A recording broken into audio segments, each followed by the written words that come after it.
It'll be fun, yeah. You can stay. How are you?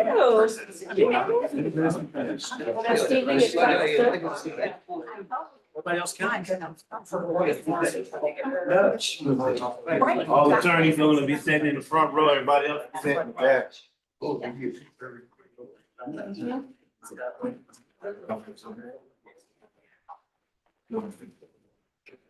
Jennifer is around. Yeah, she's not. Figure flames like. You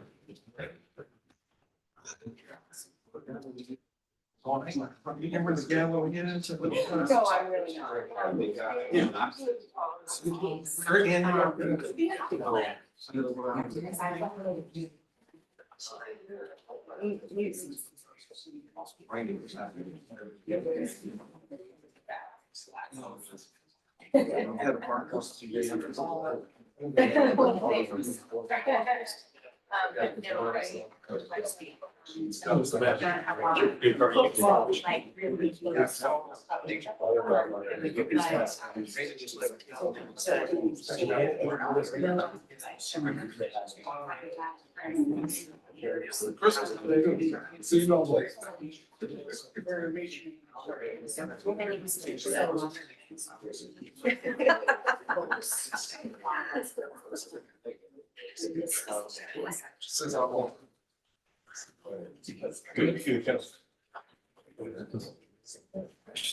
You remember, were you here when Derek was here? When you were here with Derek? I'm okay, y'all need my chair. Good. Thanks, sir. Almost there with Derek. Everybody came a little bit after you. You got 152 heart attack. Mhm. Yeah, he was at PD though, yeah, 52, man.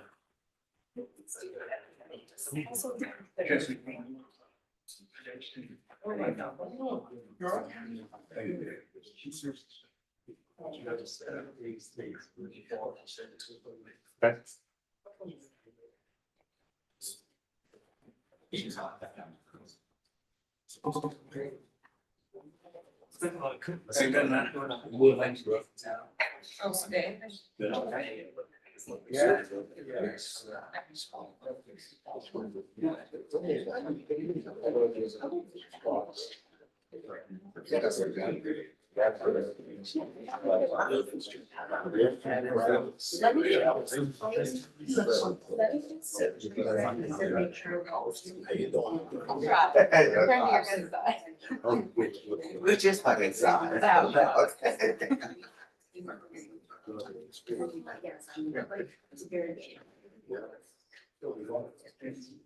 You tell her. The small world, find somebody. I know. Maine. Maine is a very. Yeah, that's yard. Yeah. Apart that, and just Gonna. You retire. but I took my family.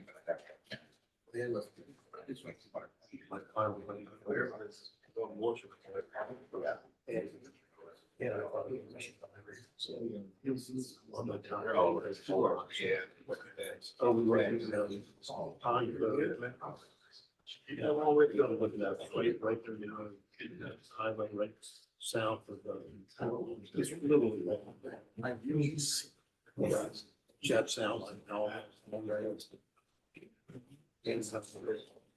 So let's go with this. Chop there.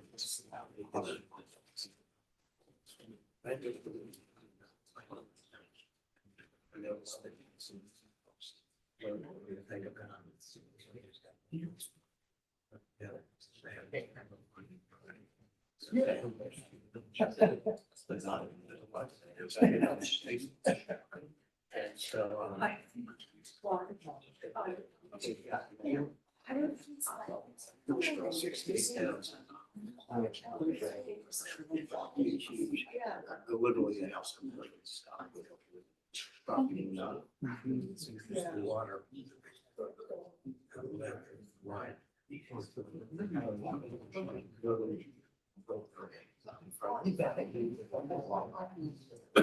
And So. Let me show you what it is. I went up and read the house. So I'll show you.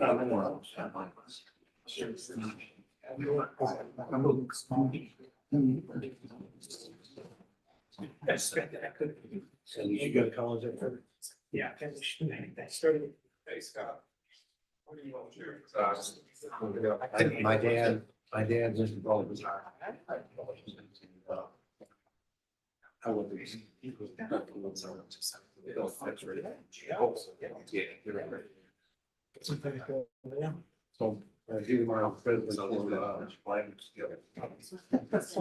yeah, became a 1 year.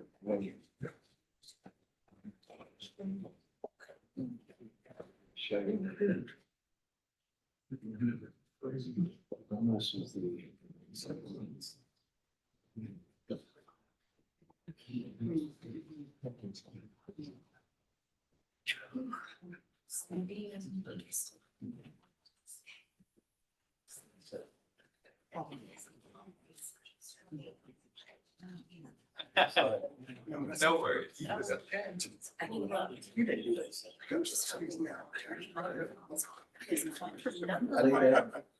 I have to policy change in Fulton County. Turns and like seven priorities. Well, no, I'm starting small, but they're very tough to how our lofty goals are not. Get into. I think we could get them like.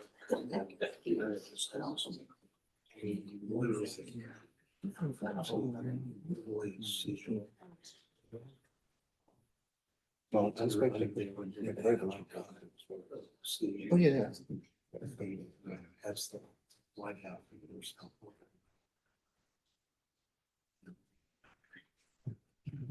That's the. Absolutely right, that's.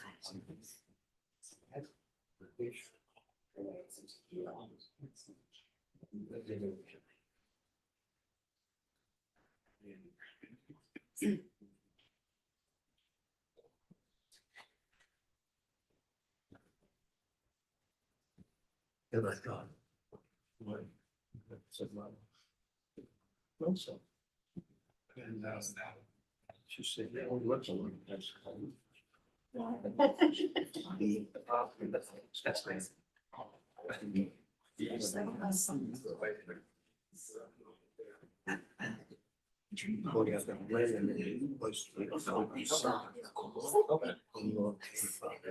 So many internet friends. Same. Oh, really?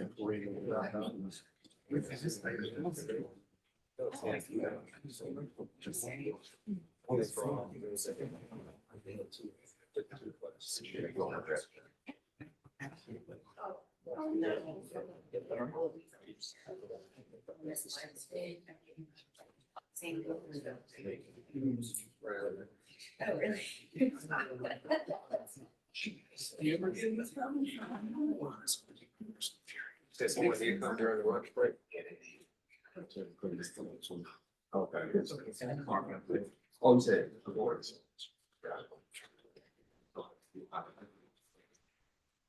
John? I got it.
I might have.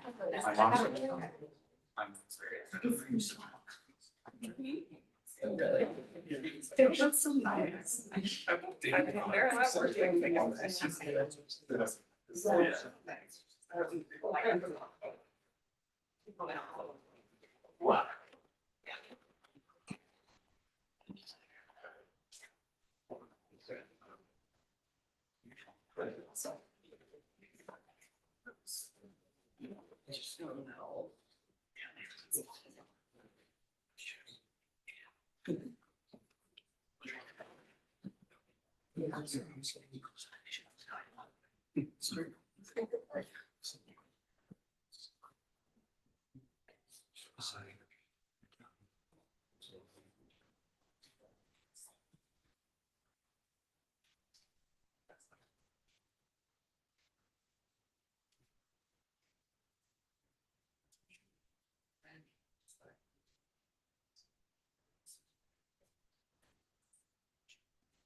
Yeah.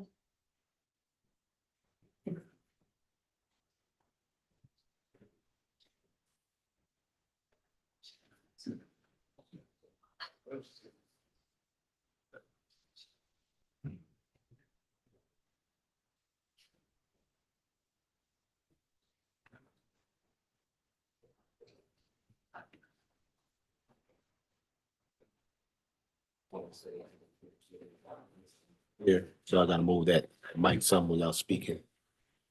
It's on. It's on. Yeah, thank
This time.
All right.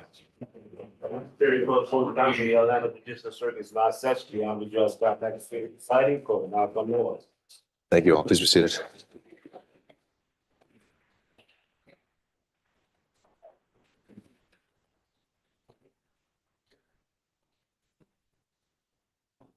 All right, we are back on the record with 23 SC 188947. If we could have counsel starting with the state identify themselves for the record for the purpose of today. Adam Abadi for the state, Your Honor. All right, and in order of the styling, let's start with former President Trump. I think we have Mr. Sadow on Zoom.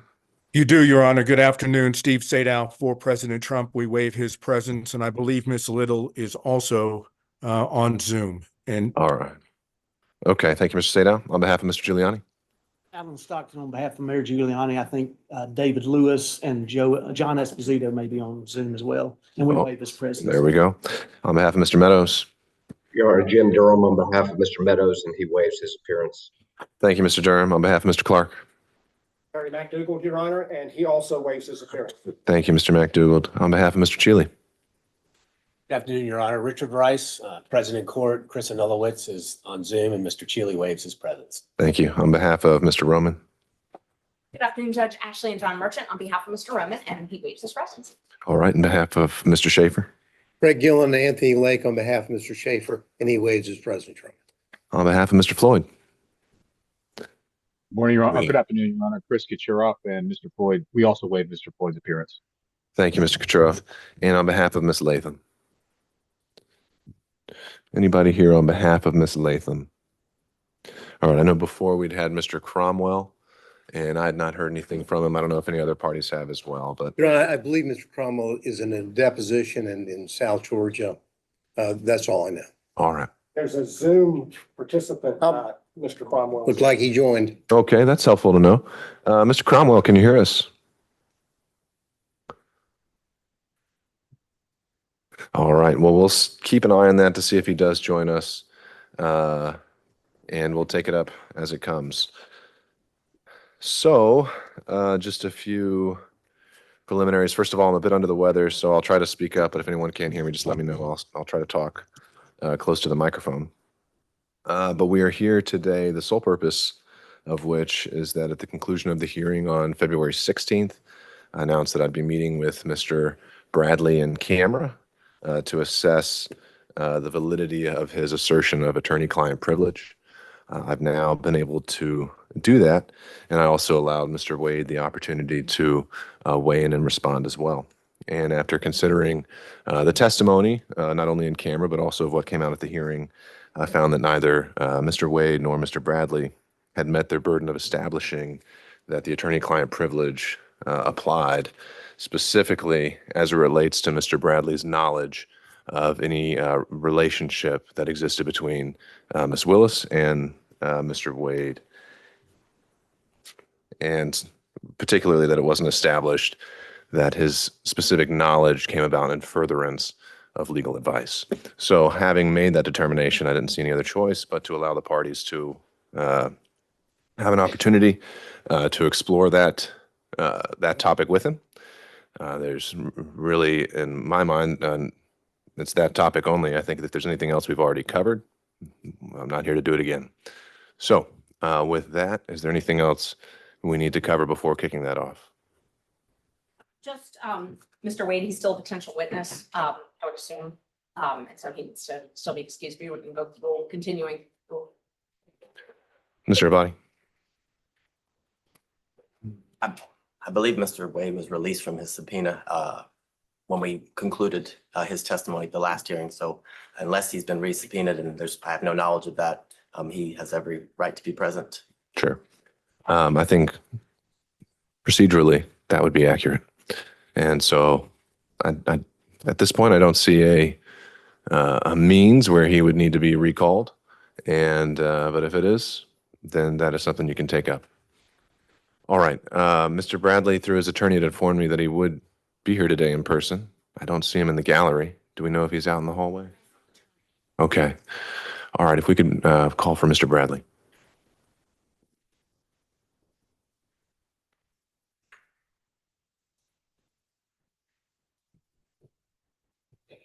Judge, would it be permissible to sit in the jury box? That's fine.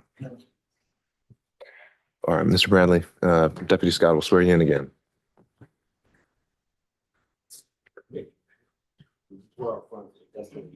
To the court for the truth, nothing but the truth, so help you. I do. Please be seated.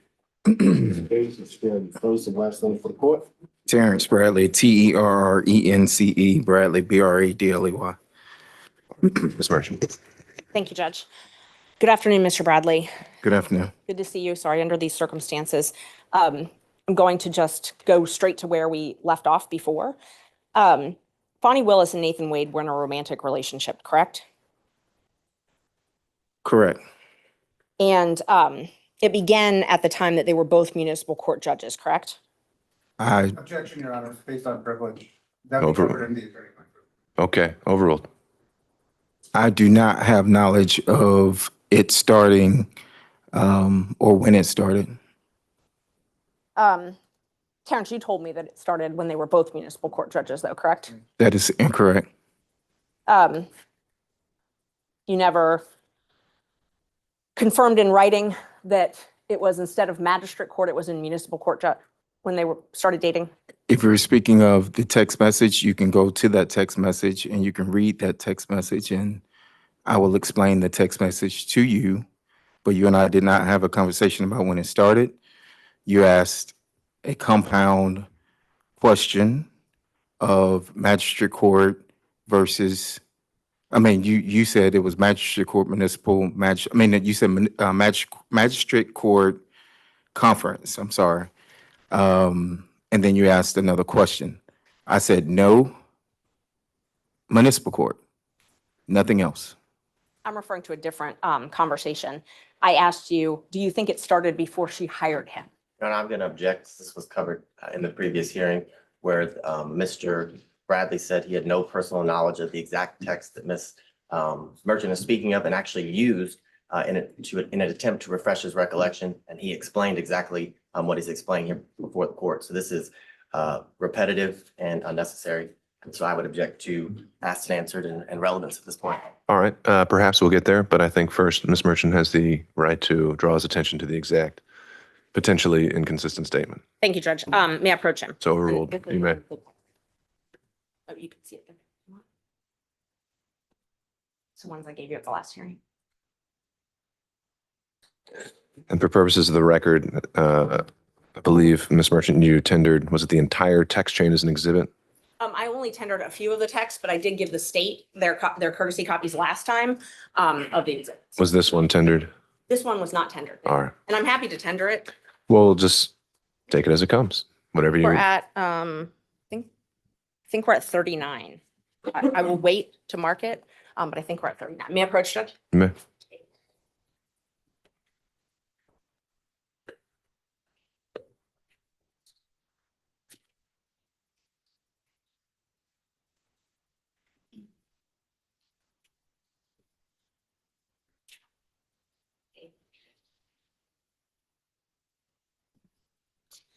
All right. So Terrence, do you remember telling me that it started when she left the DA's office and was a judge in South Fulton? I see the message there, but I don't recall. I do see that message, but I do not recall. You don't recall texting this? I look back at my text messages through that we've had. I see that message, but I do not recall that. No, ma'am. And when I asked you if you thought it started before she hired him, and you responded, absolutely. Your Honor, I'm going to object as to the source of the information that Mr. Bradley allegedly gathered this from. There's been absolutely no foundation, and based on the arguments at the last hearing, that a lot of this is based on gossip, innuendo, assumption, and privileged information. And at this point, Ms. Merchant has not provided a foundation as to how Mr. Bradley would have any information that she keeps referring to. All right. I think that's, go ahead, Ms. Merchant. I didn't ask him about the source of the information. And under Rule 621, I can impeach him with any inconsistent facts. This is an inconsistent fact. I can impeach him with any contrary facts. Sure. This is a Why would it contrary be fact. a relevant impeachment if he actually has no personal knowledge of this? If he doesn't. Sure. have So personal I think you have to lay that foundation then, so that'll be sustained.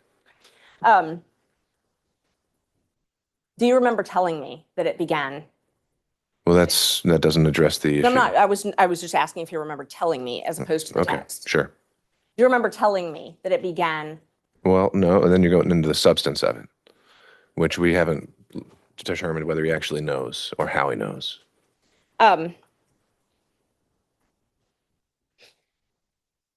You told me, in fact, you corrected me when I said magistrate court. You corrected me and said it was municipal court. Do you Yeah. remember that? Same objection, Your Honor. This is the exact same issue, right?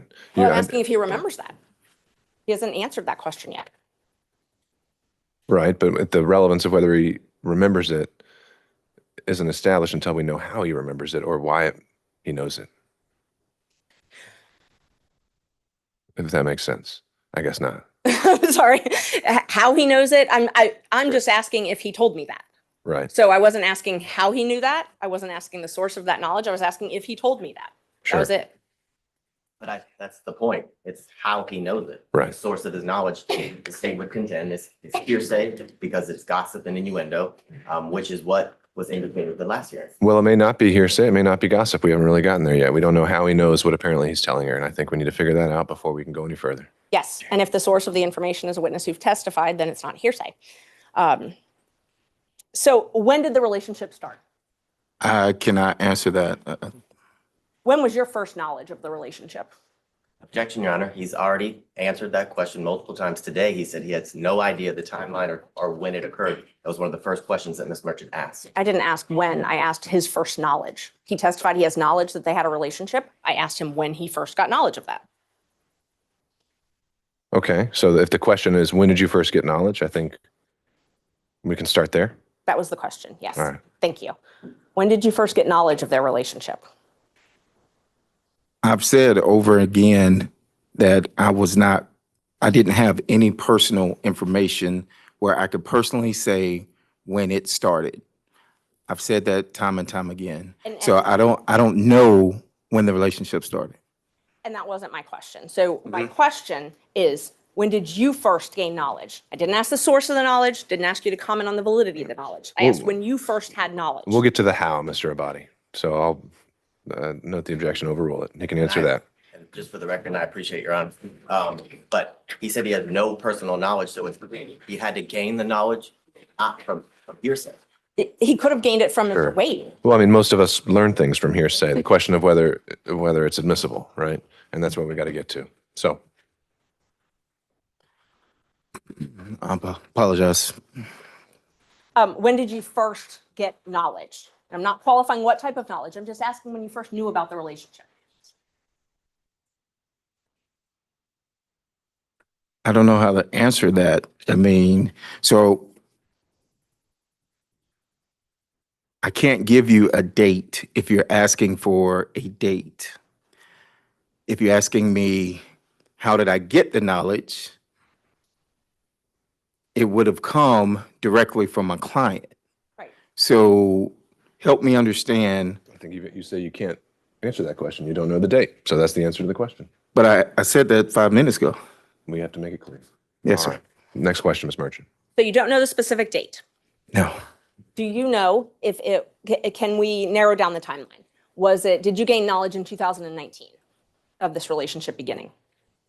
I'm going to object to this line of questioning as he said he does not know Sure. when he gained All knowledge. right. He doesn't know the specific That's date. fine, Ms. Merchant. I think I'm overruling that. I think we can try to see if he can narrow it down based on goalposts. Thank you.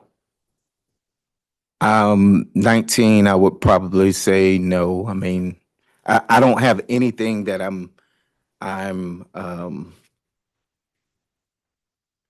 there wasn't a specific date. There wasn't a football game. There wasn't something that I can attribute to him telling me whatever.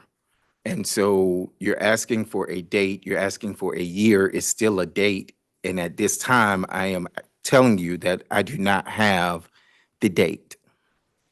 Let's try this then. So you received a contract from Ms. Willis, January 2021, correct? Can I see the? Yes, I think so. Exhibits are, I think, okay. I think if it was from the exhibits, I think it was 21, yes. And I don't want to belabor the point, but you did those Yes. when you were here before. Yes. If those documents that you looked at last time Yes, said January 2022, that's, okay. 21.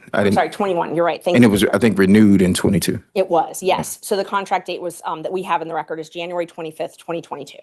So using that date, at that point, had they begun their romantic relationship? Of 2022, January 25th, 2022, 2021, I'm sorry. When you got your first contract? I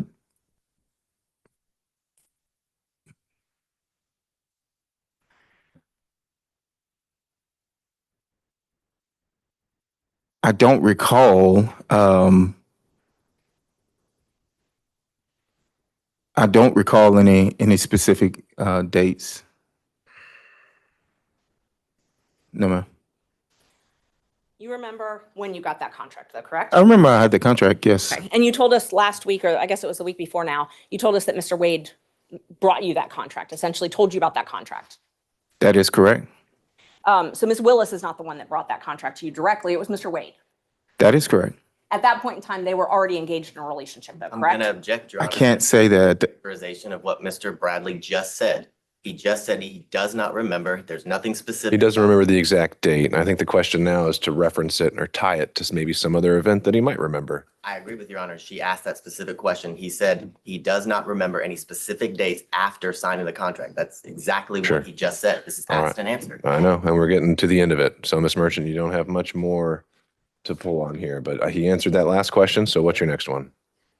And Judge, I didn't hear the answer if they were in a relationship January 25th, 2021. Mr. Bradley, do you recall the question? I recall the question, and I can't tell you accurately whether or not they were in a relationship at the time. You asked me about him bringing me a contract.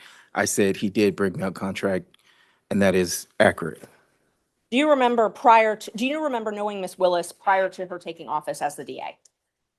I had very little contact with Miss Willis. I knew her through my business of coming down to Fulton, if that's what you're asking. Yes. You knew her through the business. So you had met her prior to your contract? I'm going to object to relevance at this point as to why we're here today. Sure. Judge, he doesn't remember much of anything right now. And so I'm trying to create a timeline to hopefully piece this together. All right. Well, I'm not seeing really the likelihood that that's going to have any success. I'll let you ask a few more questions, but if he doesn't have a date, then I don't know that you're going to be able to create one today. Okay, thank you.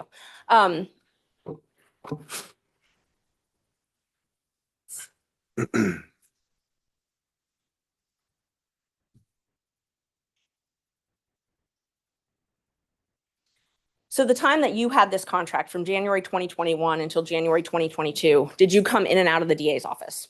Yes. Okay, and so were you able to witness Mr. Wade and Ms. Willis interact during that time? I'm going to object. This has been asked and answered. It was addressed at the last hearing about Mr. Bradley's access to and from a specific room to pick up files. And Mr. Bradley said that he rarely saw them together, but this was answered. I think the only avenue that was closed at the last hearing was his personal knowledge, potentially through, well, actually, no, if he testified, it was that he had no personal knowledge. It's knowledge that conveyed to him that was cut off at the last hearing. That's really the only thing we hadn't been able to explore, unless you correct me if I'm wrong.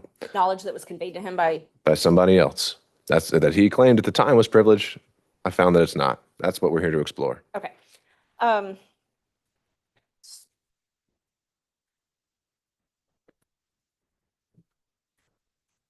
Do you remember telling me that not many people knew where they met? I'm going to object as to relevance, as to his personal knowledge, which is what 602 requires. Yeah, I mean, we're back to the same point, Ms. Merchant. His personal knowledge is what I'm asking him what he told me.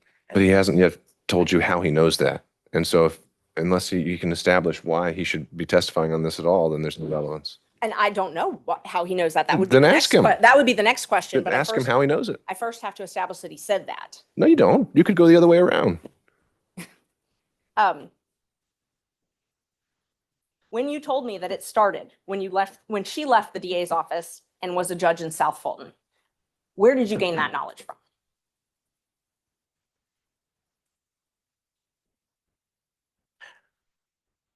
Well, I'm going to object because his testimony a few minutes ago that he did not recall making that statement. All right, I'll overrule that. Mr. Bradley, answer the question if you can. Repeat the question. When you told me that their relationship started when she left the DA's office and was a judge in South Fulton, where did you obtain that knowledge from?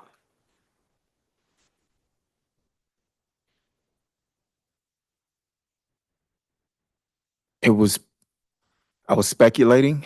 I didn't have a,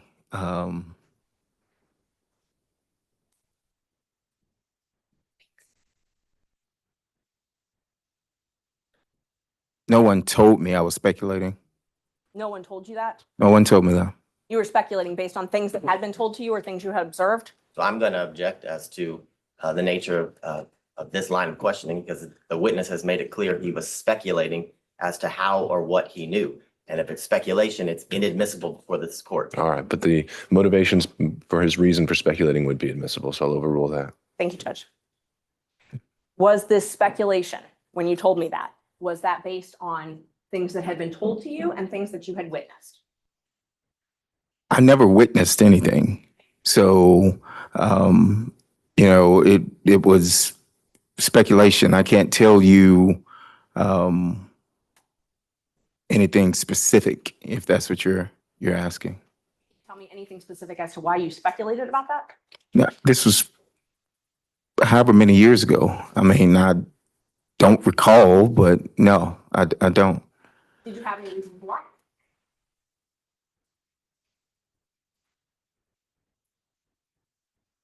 I don't know if speculation is lying, but Well, let me just show me where in this text it says you're speculating. you didn't ask me if I was speculating or guessing. I didn't ask you, but tell me if it says anywhere here that No, this is speculation. If this is the same one that you just showed me, it does not. And you're welcome if you need to look at your text. Is there anywhere in here that indicates that you didn't have knowledge of the No. relationship? Your Honor, I'm going to object. The line of questioning Your Honor directed counsel to explore is where he got the knowledge. She's explored that. He said it's speculation and he didn't get it from any source other than his own speculation. Sure, So I think we're flushing that out. And I think it's her right to have a little leeway on this if he's an adverse witness. Thank you, Judge. And Judge, these speaking objections are clearly coaching the witness because he's regurgitating. Your Honor, I What- object and take offense to that comment. I'm objecting based on the law and I'm making a record for the court. All right. So I take offense to that comment. It's not the case. All right, well, I think we can start with objection, the grounds and the rule number. And then if I need more, I'll ask. Thank you. All right. Thank you. What did Nathan tell you about the relationship? Objection, hearsay. Nathan has testified. It's not Yeah. hearsay. It's still hearsay. It's an out-of-court statement being brought in for the truth of the matter asserted. So hearsay. Judge, All right. Yeah, this would be for impeachment by contradiction, which would Thank be an you. exception to the hearsay rule and admissible as substantive evidence, and the privilege issues are overruled. thank you, Judge.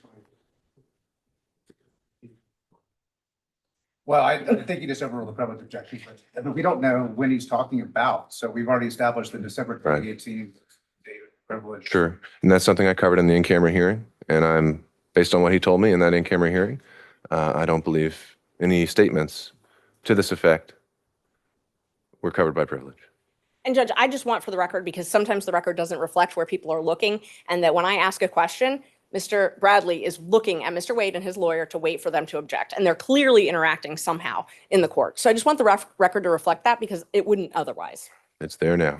Thank Do you have, a question was put to you, Mr. Bradley?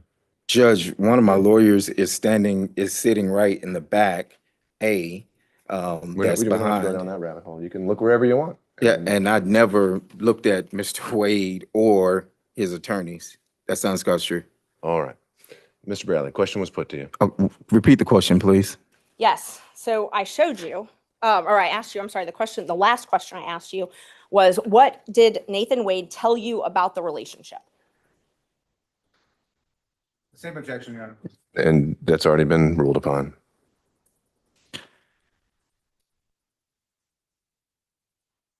I recall him stating that at some point they were dating. I can't tell you what date that was. It was made in confidence. We were in the back of our office. Our offices were the only two in the back. There was no one else present.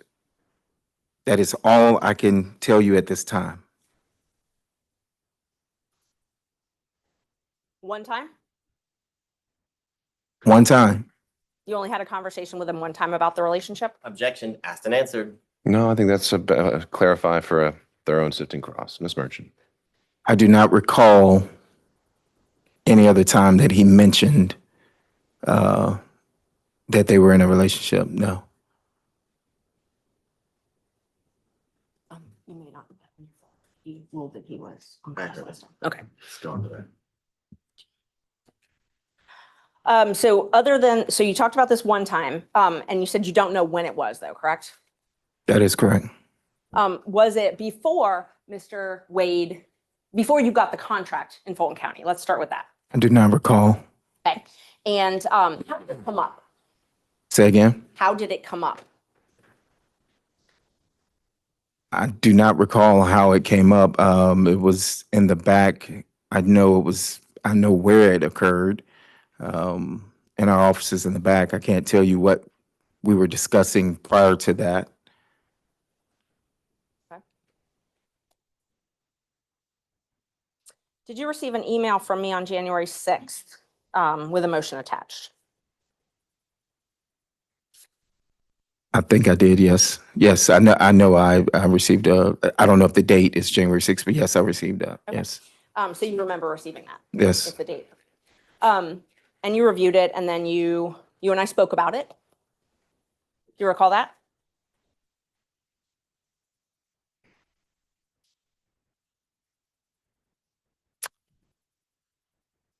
Did we speak over the phone or are you saying through a text? That's what I'm asking you. If you I recall can't speaking- remember whether it was text or phone or But you recall us speaking, one way or another. one way or another, yes. And where I was trying to confirm the facts in that filing. I think I remember there was a line of about the accuracy of how much money that my office, the law office of Terrence A. Bradley, have received, and whether or not that was going to be in the motion or not. There wasn't a discrepancy. I had kept that out. You asked me to step back in, correct? I recall you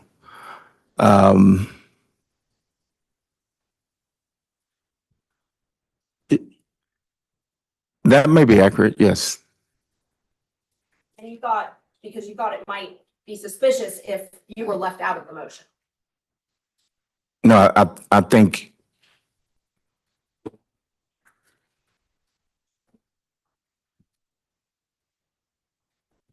we discussed that it should reflect the accuracy because the accuracy was that I received, I had a contract and received 74,000. And I think you had put in there that Mr. Campbell had received a certain amount, and then you also had put in there that Mr. Wade had received a certain amount, but there was not anything in there originally, and I said that it needed to be accurate. I needed to be accurate as far as that I had received 74,000. That's Right. correct.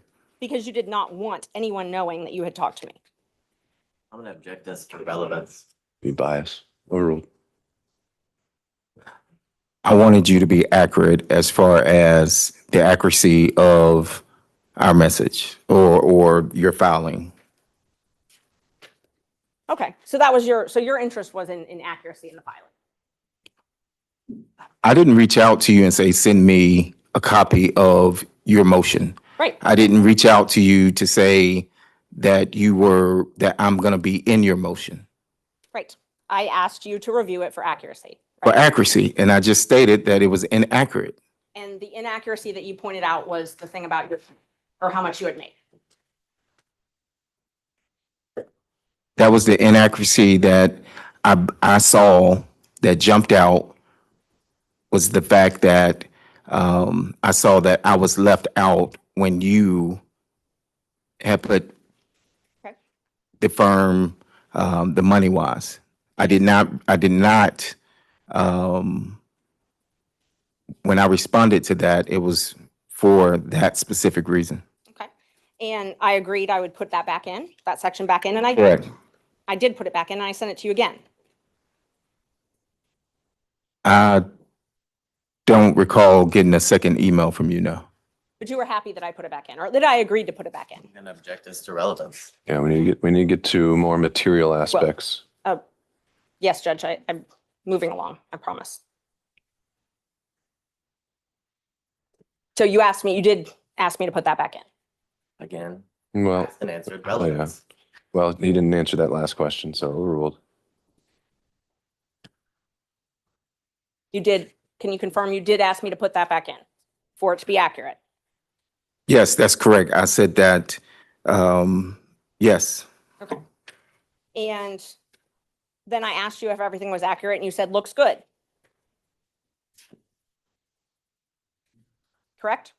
I recall you asking that, but the looks good was applying to the accuracy of the 74,000. That's it. Okay. So when you reviewed the motion and you specifically pointed out that one thing that you found inaccurate, you didn't point anything else out that you found inaccurate in that motion though, correct? No, I did not. And that motion alleged that their relationship began when Ms. Willis was in municipal court. If I can reread the motion, but I don't recall, but if that's what it says. But I did my saying that it looks good was when you put back in the 74,000 into your motion. Okay. And that wasn't what I was asking. What I was asking is, you didn't tell me that there was anything else inaccurate in the motion though, right? But I didn't state that anything was accurate other than the 74,000. Now, when I told you that I had this motion that I was preparing, you asked me to send a rough draft. No, that's incorrect. May I approach, Judge? You may. Which page are you showing him? They're not page numbered. It's January 6th. I just see it. Yeah, of course. I can show you if you saw the text. I don't know.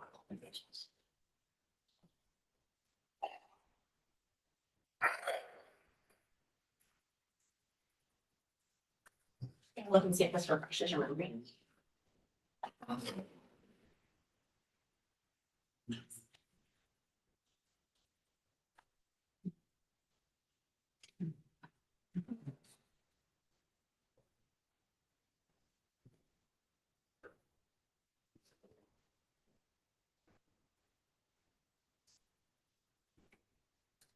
So, we had been talking and you asked me to send you a rough draft and I told you, okay, but I didn't want it to be leaked before I filed it, right? That is correct. That is correct. So you're the one that asked me to send a rough draft.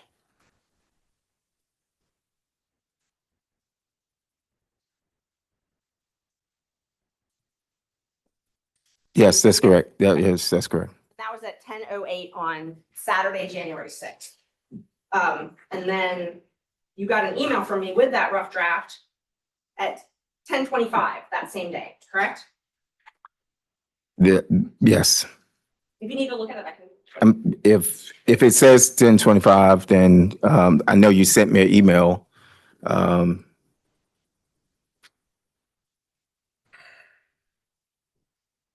While he's looking at it, I'm gonna object us to asked and answered. We've been through the fact that she sent him a copy of the motion, whether he specifically said rough draft or not, and then asked about the accuracy. He's explained his answer, and I've object to ask and answer, so. Understood, Mr. Vaughn. We're getting there. Overruled for now. And then I responded, when we were talking about that footnote that we were just talking about, I said, I took it out, but I can add it back. And you said, yes, add it back. Do you remember that? I answered that, yes. And then I said, anything else, anything that isn't accurate, and you responded, looks good. You recall that? Let me see the, And there, I don't know where the exhibits are, that were admitted.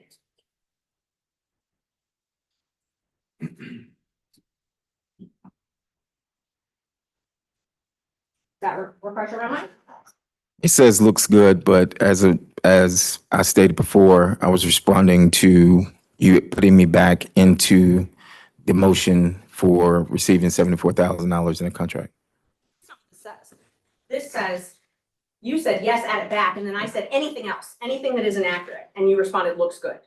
So you weren't responding to put it back in. Your Honor, I'm gonna object. I This is know. not his motion. He wasn't the affiant of the motion or verified. Overruled, Mr. Body. Talking about his personal knowledge, Judge. I've said No personal knowledge. twice, Overruled, Mr. Body. I've said twice that the looks accurate was, or I've said more than twice, was for the 74,000.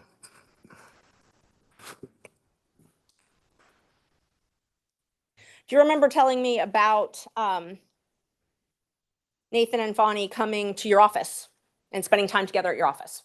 No, I mentioned, I do recall testifying on the 16th that she had come to our office. And that was before she was elected as district attorney, correct? I recall that that was when she was district attorney. Because I said that there was a meeting held at my office. And who was at that meeting? Now, I can't tell you that. I don't recall. But you know, Miss Willis was there, Mr. Wade was there. It was at our office. Actually, Miss Willis was there and there were other people there. Mr. Wade was not in that meeting. He was in the back. I wasn't even in that meeting. Why did she hold it at your office then? I have no idea. You also remember telling me about them spending time together at her law office before she took her job.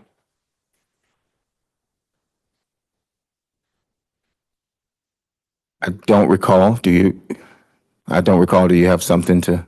Well, what I'm asking is, let's back up a sec. So Ms. Willis rented a law office from the Evans firm, or Andrew Evans and another lawyer, I think Stacy Evans. You have knowledge of that, correct? I'm gonna object to hearsay. Well. How does he know the information? That would be the correct question. Okay. Ms. Merchant? I don't really know even how to respond to that. Hearsay, I'm asking if he knew that she rented Yeah, offices. he may have been there. He may Right. have seen a business card or something at some point. I think you can answer that. I've never been to Miss Willis's office when she was in private practice. I've never dealt with where she rented. I didn't even know where her office was. So Do you remember, though, knowing that she rented an office? yes, From the Evans? yes, You did know that's, that? Thank that you. is correct. Yes. Okay. And do you remember telling me that Mr. Wade and Miss Willis would rendezvous at that office? I'm gonna object to, again, hearsay as to how he knows that information. He said he has no personal knowledge. And He did just- not say he has no personal knowledge, Judge. He hasn't even answered it. No, he said in general, he had no personal knowledge. So it's not been established the source of how he would know this because he said he's never been to her office. All right. Ms. Merchant, if you, I know you're trying to impeach him by a prior inconsistent statement, but unless you can first back up and show why each statement is actually something that he had knowledge of, I don't know if this is going to be relevant. And Judge, I'm not even there yet, but again, that a speaking objection, and so now I would anticipate what our response is going to be next. I didn't ask anything that was objectionable, but these objections are coaching the witness. I asked if he had knowledge. That's it. I didn't ask, did someone say this to you? I didn't ask, what did this person tell you? I asked if he knew. Well, no, you're asking if you had knowledge, and then you say of something specific. So Once I get an answer to that, if he has knowledge, then I will follow up with where that knowledge came all from. right, well, let's try again. So my question is, do you have knowledge of them meeting at that office? Objection, foundation. Okay, all right, overruled. Do you have knowledge of them meeting at that office? I have no personal knowledge if that's what you're asking. I didn't ask that yet. I asked if you have any knowledge. Objection, that would be hearsay. Overruled. Not if it came from We Mr. don't Wade, know where it Judge. came from. So he said, how do you know, Mr. Bradley? How do you know? Any knowledge that I would have received would have come from my client at the time. Okay, so you had knowledge of this place that Miss Willis worked. What did you know about them meeting at that office? Objection, hearsay. It's not hearsay, Overruled. Judge. How he knows it, and then you ask the next question. All right, he's already asked the next question. Can you repeat the question? Yes. How do you have knowledge? What knowledge well, you just told us. You told us Mr. Wade told you. So tell us what Mr. Wade told you about Miss Willis and Mr. Wade meeting at the Evans office.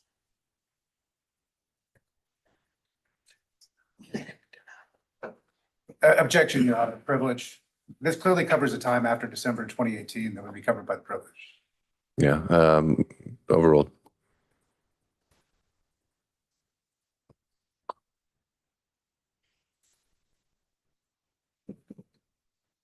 Do you recall the question, Mr. Bradley? I do not. All right. If you could re-ask the question, Ms. Merchant. What did you learn from Mr. Wade? Because we've clarified that's where you learned it from. About Mr. Wade and Miss Willis meeting at the Evans office together.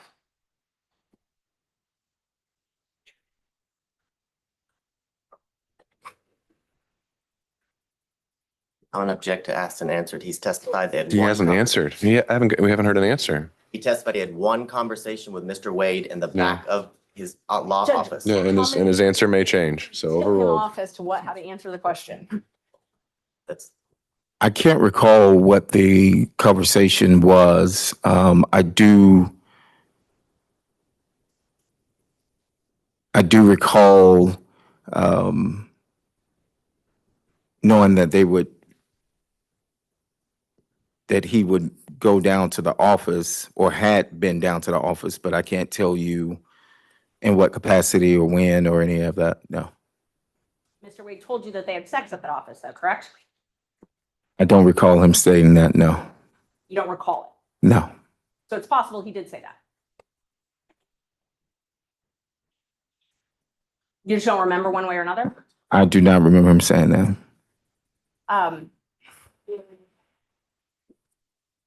Do you recall that he had a garage door opener to either a house or a condo or something like that of Miss Willis's? I've never seen a garage door opener. I've never been to Miss Willis's house. I've never been to, and I'm trying to explain, I've never been.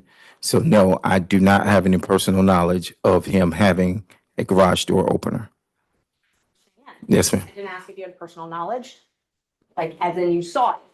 Do you have any knowledge at all from Mr. Wade or any source that he had a garage door opener to access one of Miss Willis's residence? And I'll object to any source as to hearsay.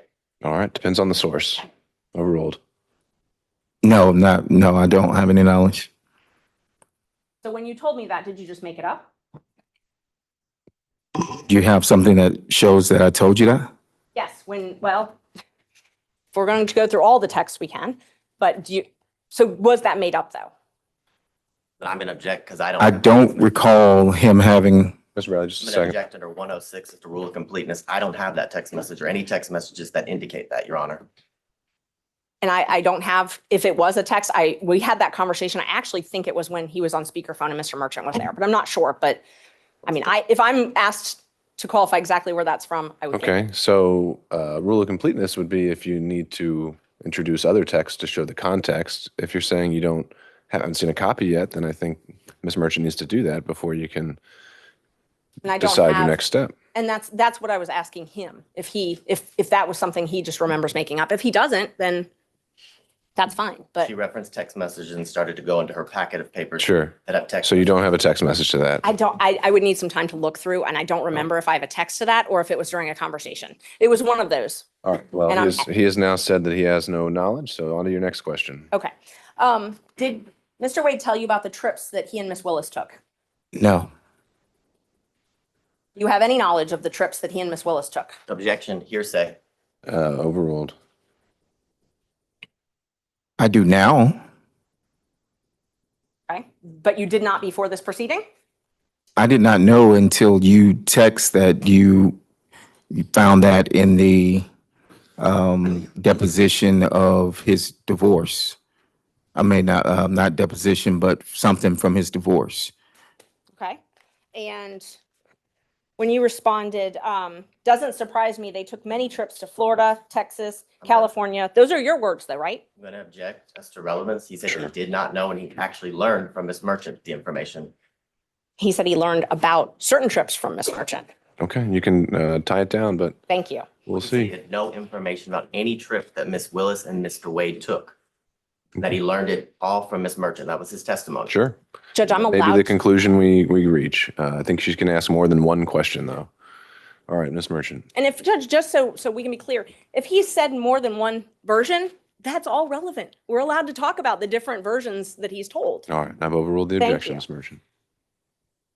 Do you remember telling me that it didn't surprise you that they took the trips that I found in the divorce file because they took many trips to Florida, Texas, California?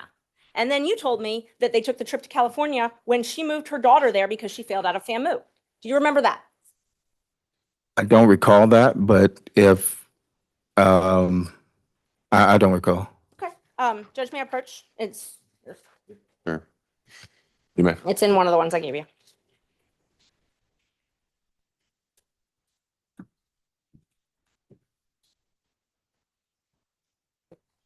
Yes.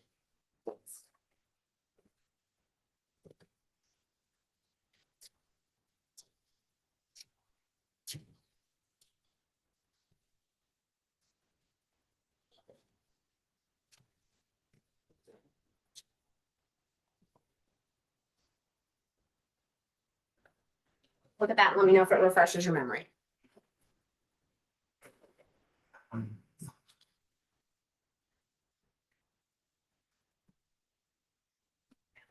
So when that, So just first, let me know if that refreshes your memory. yes, Okay. yes. So it's true that you told me that they took many trips to Florida, correct?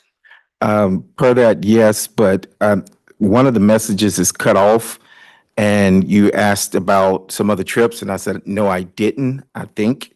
And that was specific to, at the top of that, it says, no, I didn't. Yes. And so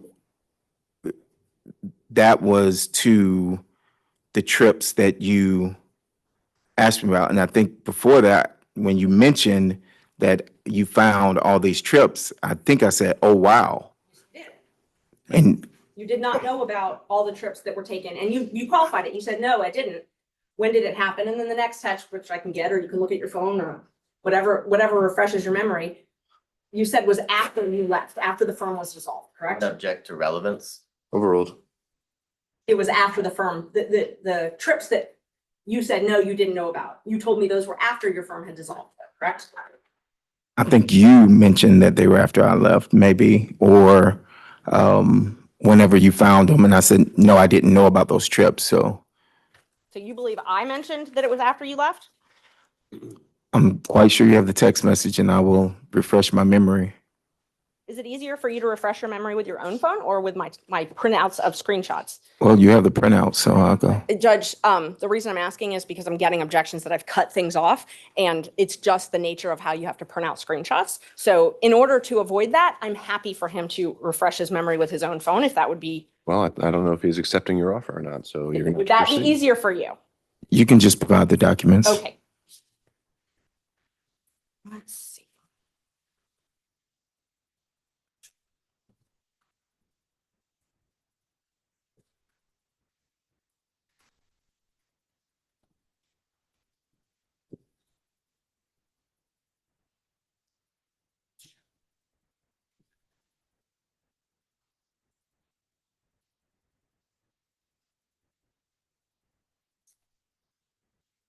I have some water, Judge, please. Yeah, let me see what we can do.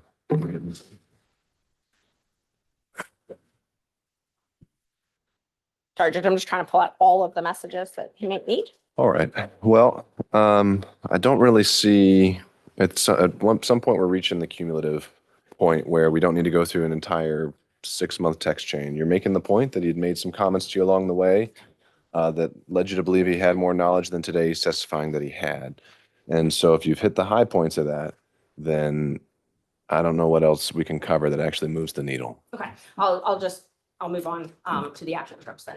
So you told me that they took many trips to Florida. That refreshed your memory. Told me that. Was that based on your knowledge from Mr. Wade?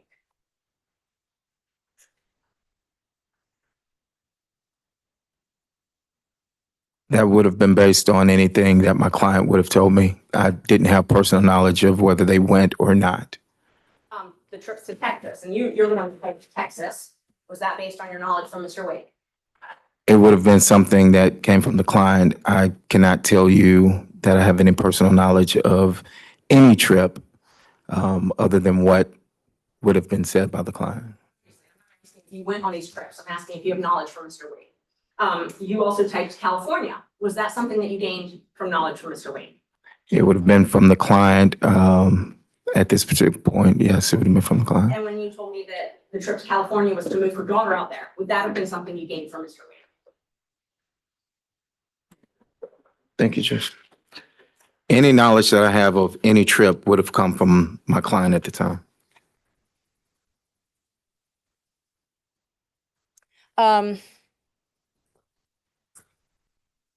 You told us last week that Mr. Wade used your credit card one time.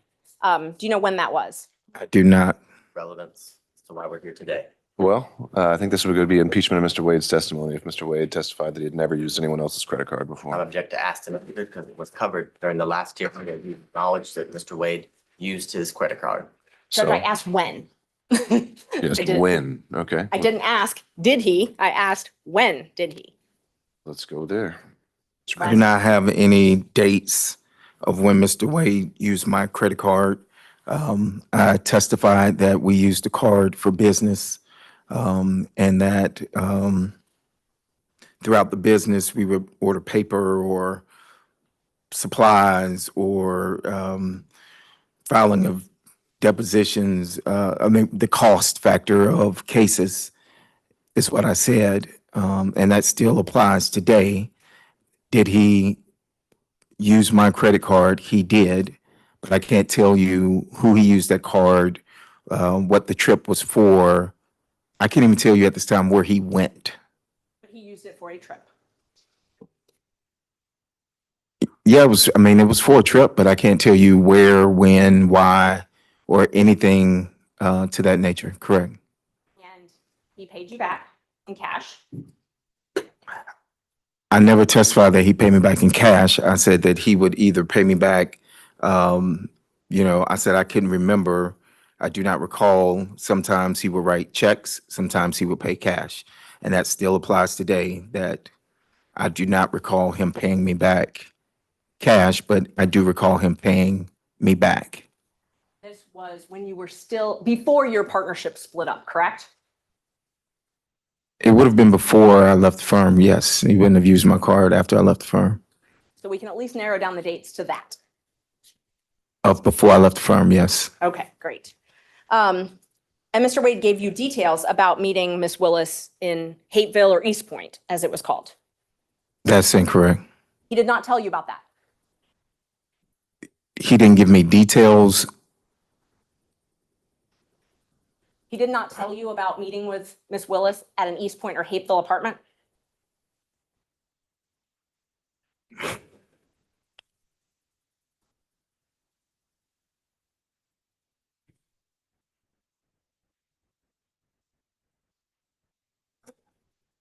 At this time, I don't recall.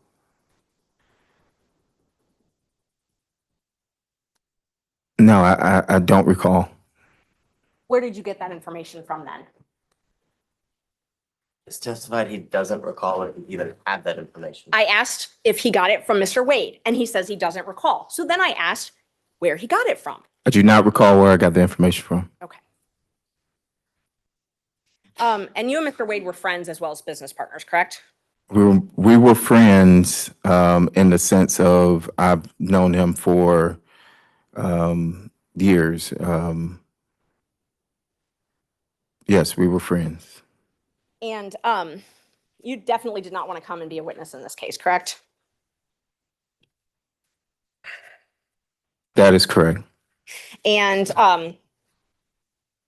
it was after, and we talked about this earlier, that Gabe Banks called you and then Nathan Wade called one of your friends. It was after that that you hired Mr. Chopra to assist you in this matter, correct?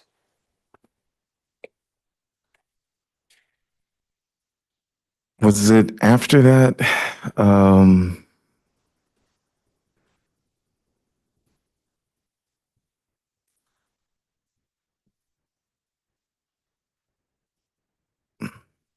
So I hired Mr. Chopra and I hired Mr. Graham.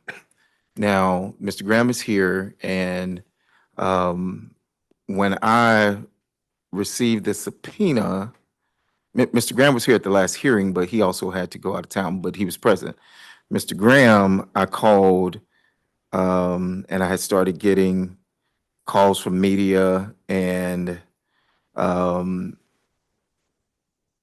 I told him to respond to the media, I think, and that was somewhere around whenever you subpoenaed me. So it was, I can't tell you that it was that instance of those calls for Mr. Chopra, but I had engaged Mr. Chopra and Mr. Graham at that time. I'm going to ask the question again because I didn't get an answer to it. After you got the phone call from Gabe Banks and from Nathan Wade to your I think it was before that, but however, I think it was before that is what I'm stating. when you got from Gabe Banks, you called me immediately. Well, actually, you texted me and then you called me. I didn't call you immediately, but yes, we did speak. And you texted me about it as well. That is correct. And then we spoke after Mr. Wade called your friend, and we talked about that as well, correct? That is correct. And at that point, you didn't mention anything to me about being represented by Mr. Chopra. But I didn't mention anything about Mr. Chopra or, that is correct. Yes, that was only my question. Let's see. I'm going to show you two more texts. They're in the ones that you got. All right, Ms. Merchant, we're going to do This is the 5 more last minutes. two questions. Thank you. 3:05, I'm cutting you off. Thank you.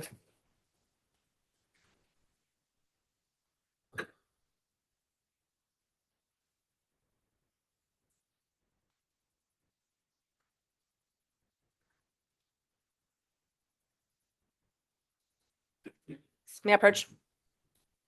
Show you a couple texts to refresh your memory, and then I want to ask you a few questions.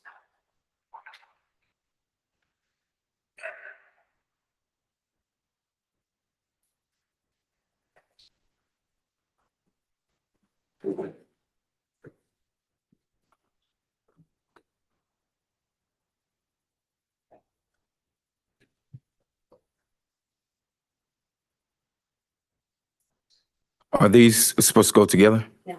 Oh, these are two separate dates? Completely different dates. Okay, all right.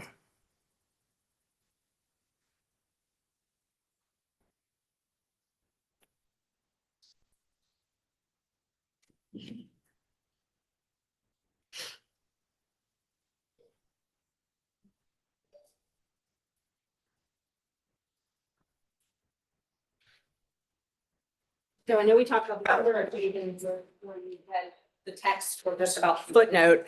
But do you recall me asking you, do you think it started before she hired him? And you said, absolutely. Do you recall that? I see that in the text message, yes. Okay. And do you also recall me asking you how they would react if they would attack me? And you said, no, they will deny it. Your Honor, objection as to speculation. as to how he thinks they will react. I think it goes to the motivations of the witness overruled. And you told me that they will deny it. That's written in there, yes. I just want to, one last opportunity. You're an officer of the court, correct? I am. And you're under oath today. I am. Is there any of your testimony from today or the previous days that you want to correct? That I want to correct? Yes.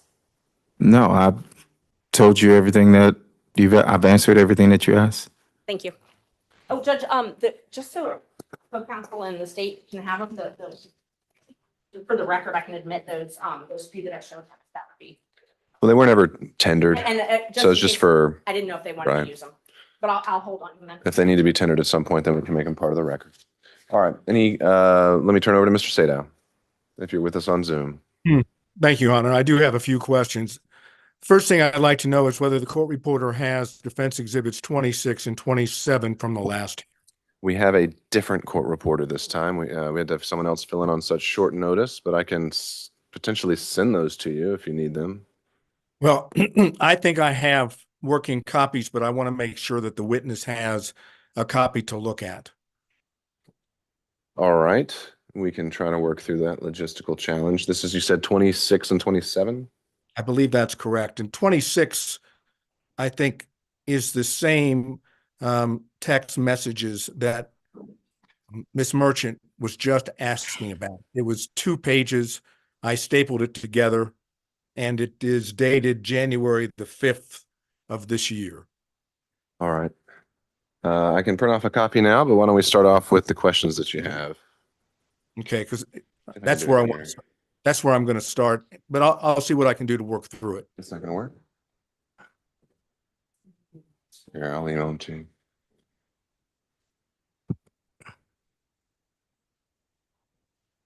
Okay.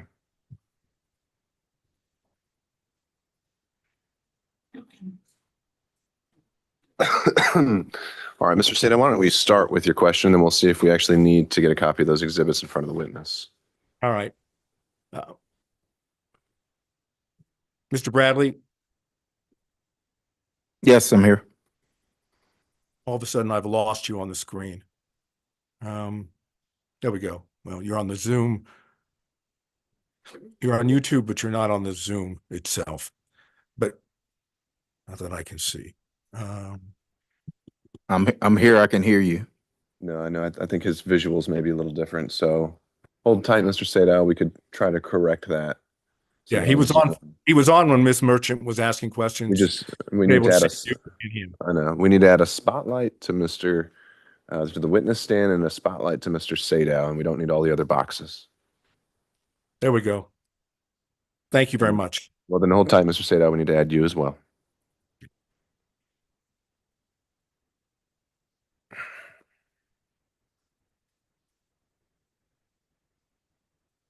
All right, now we're ready.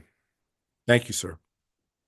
Mr. Bradley, you have referred to Mr. Wade as your client, correct? Correct. You understand that the court has ruled that communications that you had with Mr. Wade are not privileged, correct?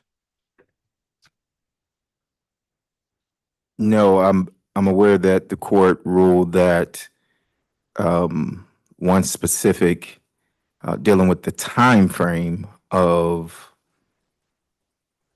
one specific conversation wasn't privileged. Then I'm going to ask Your Honor if it's that the limitation or excuse me. To clarify, I think, sure. Sorry. Mr. Sadow, you asked whether all communications with Mr. Wade, I think, were covered. That was not the extent of the ruling. The only ones that I deemed were not covered and that I'd asked about in the in-camera hearing, because those are the ones that were relevant, were any communications Mr. Wade made regarding the existence or non-existence of a romantic relationship with Ms. Willis. Fine. Thank you, Your Honor. I understand. So going back to this line of inquiry, when you say you don't have personal knowledge, what I want to ask you to start with is very simple. Did you have communications with Mr. Wade about the relationship between Mr. Wade and Ms. Willis? It's a simple yes and no. Yes. Okay. And is it your testimony that during the time you were representing him, which I understood started sometime in 2018, is that correct? That's the time frame that I remember, yes. Is it your testimony under oath that with regard to conversations with Mr. Wade about his relationship with Ms. Willis, that you only had one such conversation during the time you represented Mr. Wade? One conversation of what? I apologize. The It only thing broke up. the only thing I'm asking about is that area that the court said is not privileged, which is the relationship between Mr. Wade and Miss Willis. You've testified that during the time you represented Mr. Wade from 2018 on, that you only had one conversation with him in reference to the relationship between Miss Willis and Mr. Wade. Is that correct? Yeah, I think that's fairly accurate. Yes. Okay, so out of the entire time, and talking about could be 2018, 2019, 2020, 2021, when did you stop representing Mr. Wade? It was a few months after I left the firm. All right, give me the approximate time. I left maybe June, July of 2022, maybe. Okay, so that would suggest that for, assuming it's 2018, 2019, 2020, 2021, and half of 2022, which is in the vicinity of 4 to 4.5 years, you're testifying under oath you had one conversation about a relationship between Mr. Wade and Miss Willis. Is that correct? I don't recall having any other conversation with Mr. Wade about him and Miss Willis.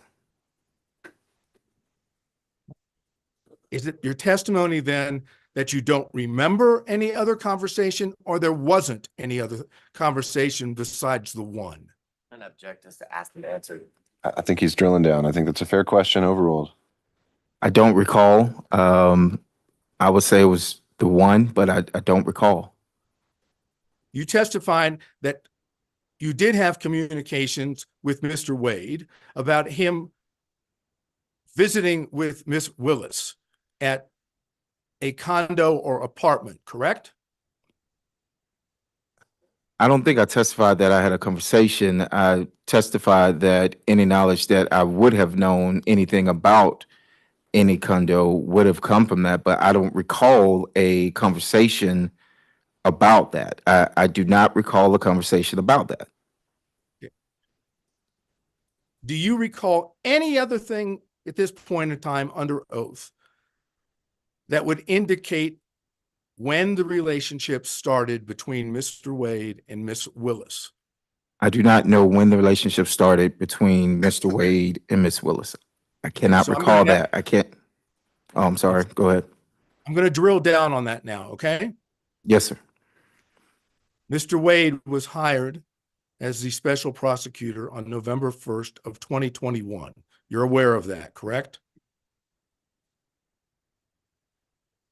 I have my contracts to show when I started.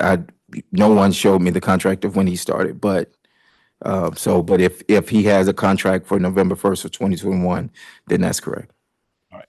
I'm going to suggest to you that the record will reflect that the contract between Miss Willis and Mr. Wade was November 1st of 2021, correct? I want you just to accept that, okay? Is it your testimony that you don't know under oath whether or not there was a relationship between Mr. Wade and Miss Willis before the contract?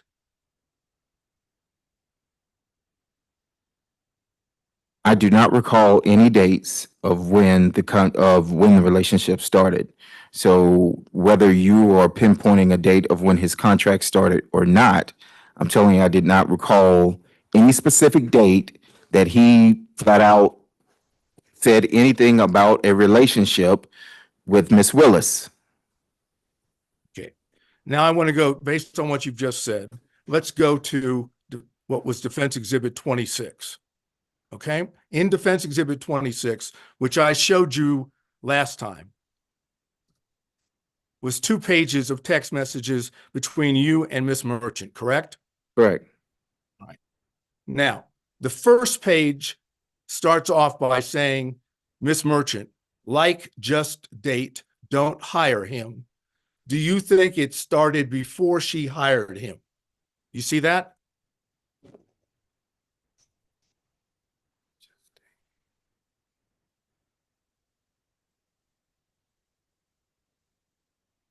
Yes, I see it. Yes. And your response to that was absolutely, correct? I'm gonna object, ask and answer in cumulative. All right. So, Mr. Sato, I do think we went through a lot of these texts. We didn't go through this whole one. Just a second, Mr. Sato.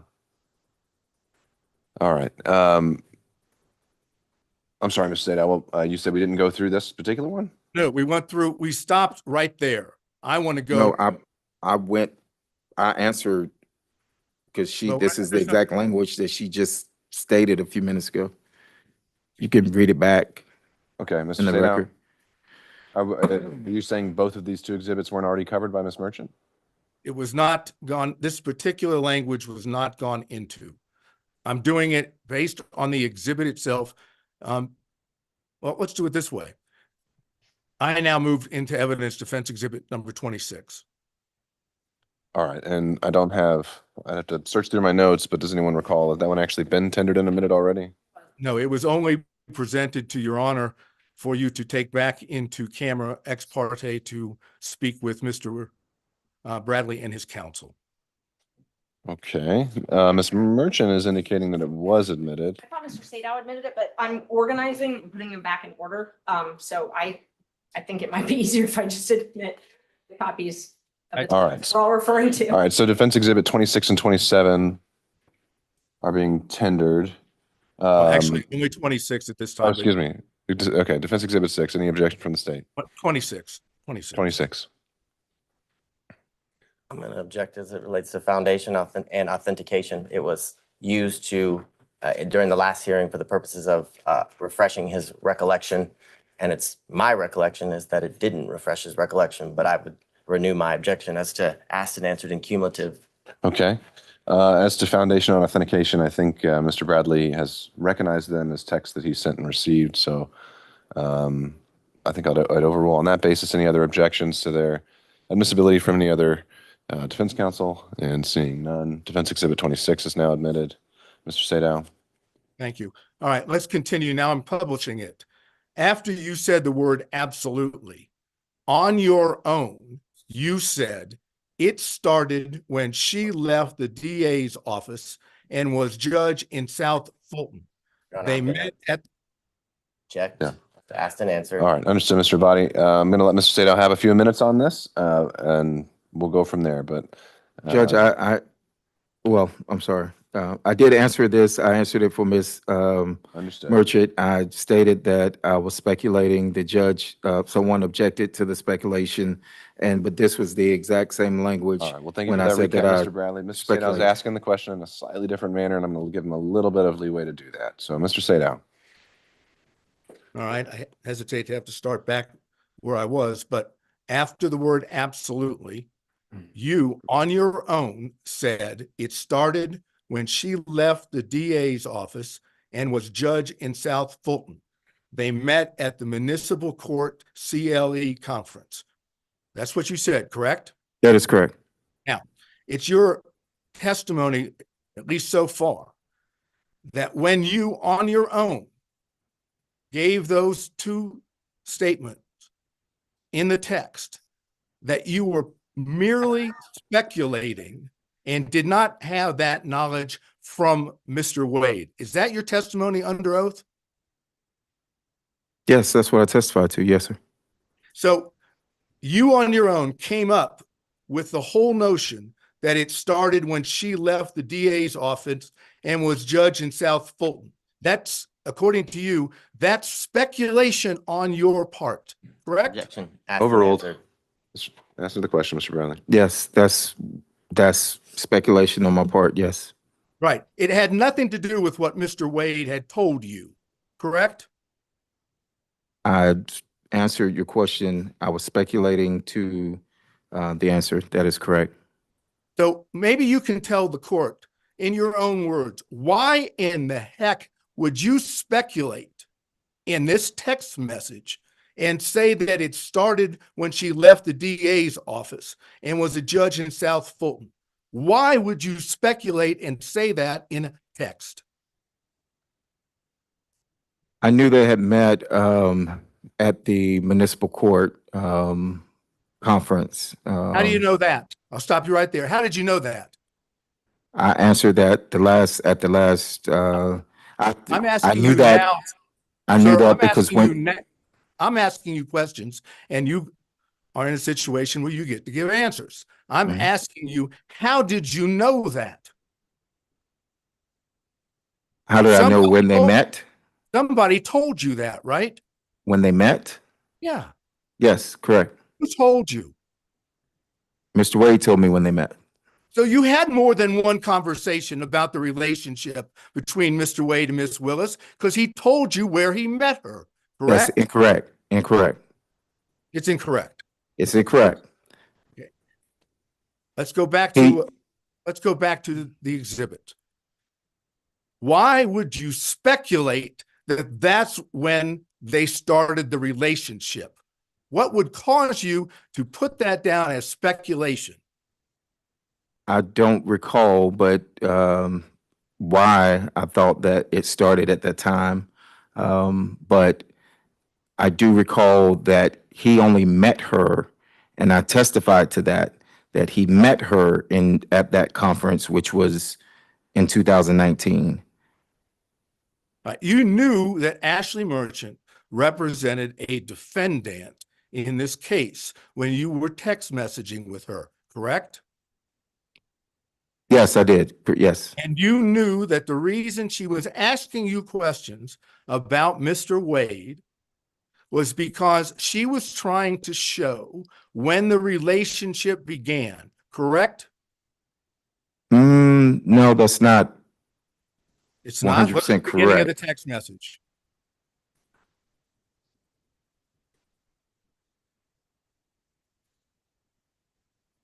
Yes, but Text what messages were before this message, before she sent that? I can't answer that question because I don't have them. All I have is what's in front of you. And it Yes. says that she says, do you think it started before she hired you? So you knew, as the counsel for a defendant in this case, that Miss Merchant was asking you specifically about the knowledge that you had regarding the timing of the relationship between Wade and Miss Willis, correct? I mean, based on this, yes, I see And what was asked. And in response to that, you answered directly on your own what you now claim to be speculation, right? That's correct. So I ask you one more time before I move to the next part of this. Why would you speculate when she was asking you a direct question about when the relationship started? I have no answer for that. Except for the fact that you do in fact know when it started and you don't want to testify to that in court. That's Overruled. the best explanation, isn't it? This is a completely Overruled. argumentative.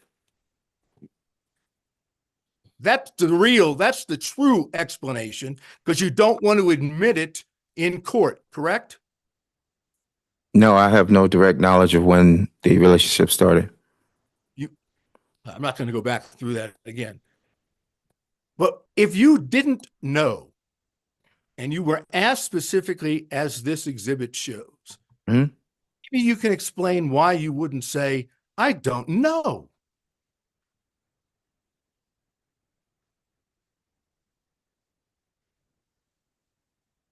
Is that a question? You're Oh, asking yeah, me a it's question to answer? Definite question. State that again. I apologize. If you're being asked, as we've just gone through with this text message from Miss Merchant, Yes. as the attorney for a co-defendant, Yes. and she's asking you about the relationship, and she's clearly asking you about the timing, why wouldn't you just have said in response, I don't know when it started. I don't know why I didn't say I don't know. Maybe, again, it's because you know what the truth is, and that's why you answered exactly the way you did in Defense Exhibit 26, correct? No, I can't sit here and tell you that what you just stated was correct. Right. What you want the court to believe, and you want the rest of us to believe, is that for some unknown reason, upon being asked a direct question about when the relationship started, you decided on your own to simply speculate and put it down in a text message, as opposed to putting down what you actually knew. That's what you want the court to believe, correct? That was a lot. So can you break that down? I apologize. You're asking me, do I want the court to believe that instead of saying nothing, you decided on your own to speculate. Yes, I speculated. Yes, I've stated that I speculated. Yes, sir. Right. That's what you want the court to believe, correct? That's correct. Okay, now, then when you go to the next page of that, okay, you see it starts, the best that I can see, it starts in South Fulton. Is that what you have in front of you? Second page.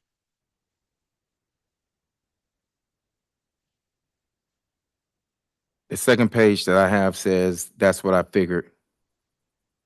Okay, that may be cut off from the one that I have.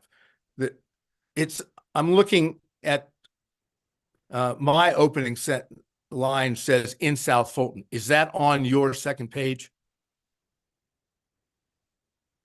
No. So if you're going in order of the pages, no, neither page starts with South Fulton. No, don't get caught up in whether it starts that way. Does the second page have a line in there that says in South Fulton? Oh, yes, I apologize. So, yes. That's fine. Yes. Just want to make sure that we're on the same page. Yes. Okay. You say after in South Fulton, they met at the Municipal Court CLE conference, right? You see that? That is correct. Yes, that's correct. And then Miss Merchant says, that's what I figured when he was married. Is this accurate? Upon information and belief, Willis and Wade met while both were serving as magistrate judges and began a romantic relationship at that time. You see, that's what she said, right? No, I mean, so it says at Municipal Court CLE. The only other thing here says, that's what I figured when he was married. There's no response for me on that day. And then there's another response. I guess a question that says, is this accurate? Okay, that's what I just went over with you. Okay, so I don't have anything in that, is this accurate at all?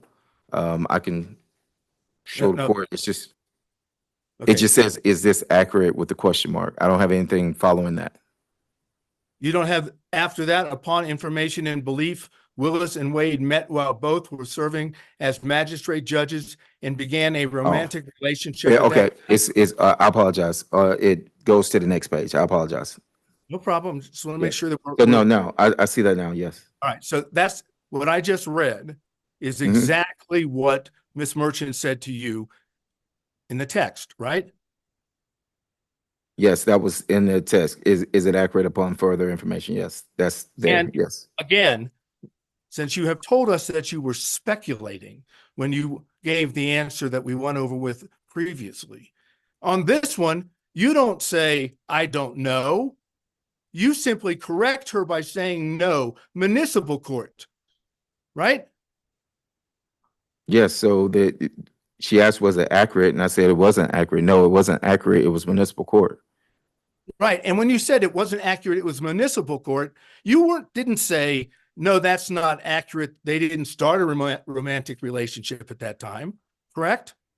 No, but I was referring to the municipal court. No, it wasn't accurate as it applied to the I was answering the no municipal court, meaning when she said, is that accurate? It was to the municipal court and not magistrate court. Okay.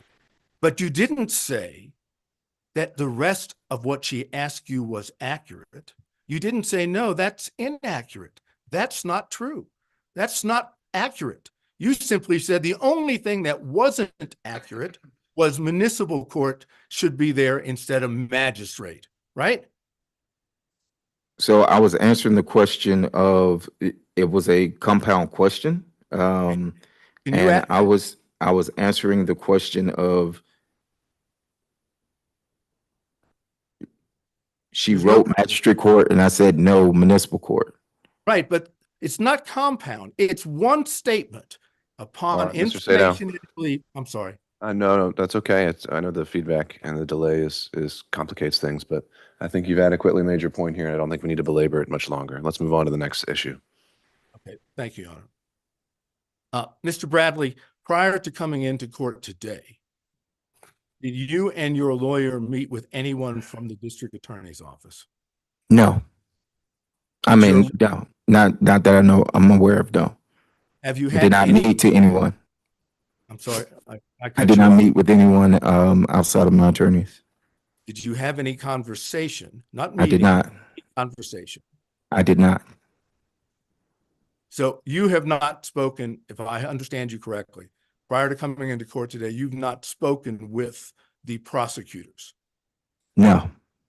Right? I've not spoken to the prosecutors. I've not spoken to defense. Have you spoken to Mr. Wade? No. So as far as just getting into the courtroom today, there's been no contact or conversation in it with any of the parties we just went over, right? There has not been any contact with defense or the state at all.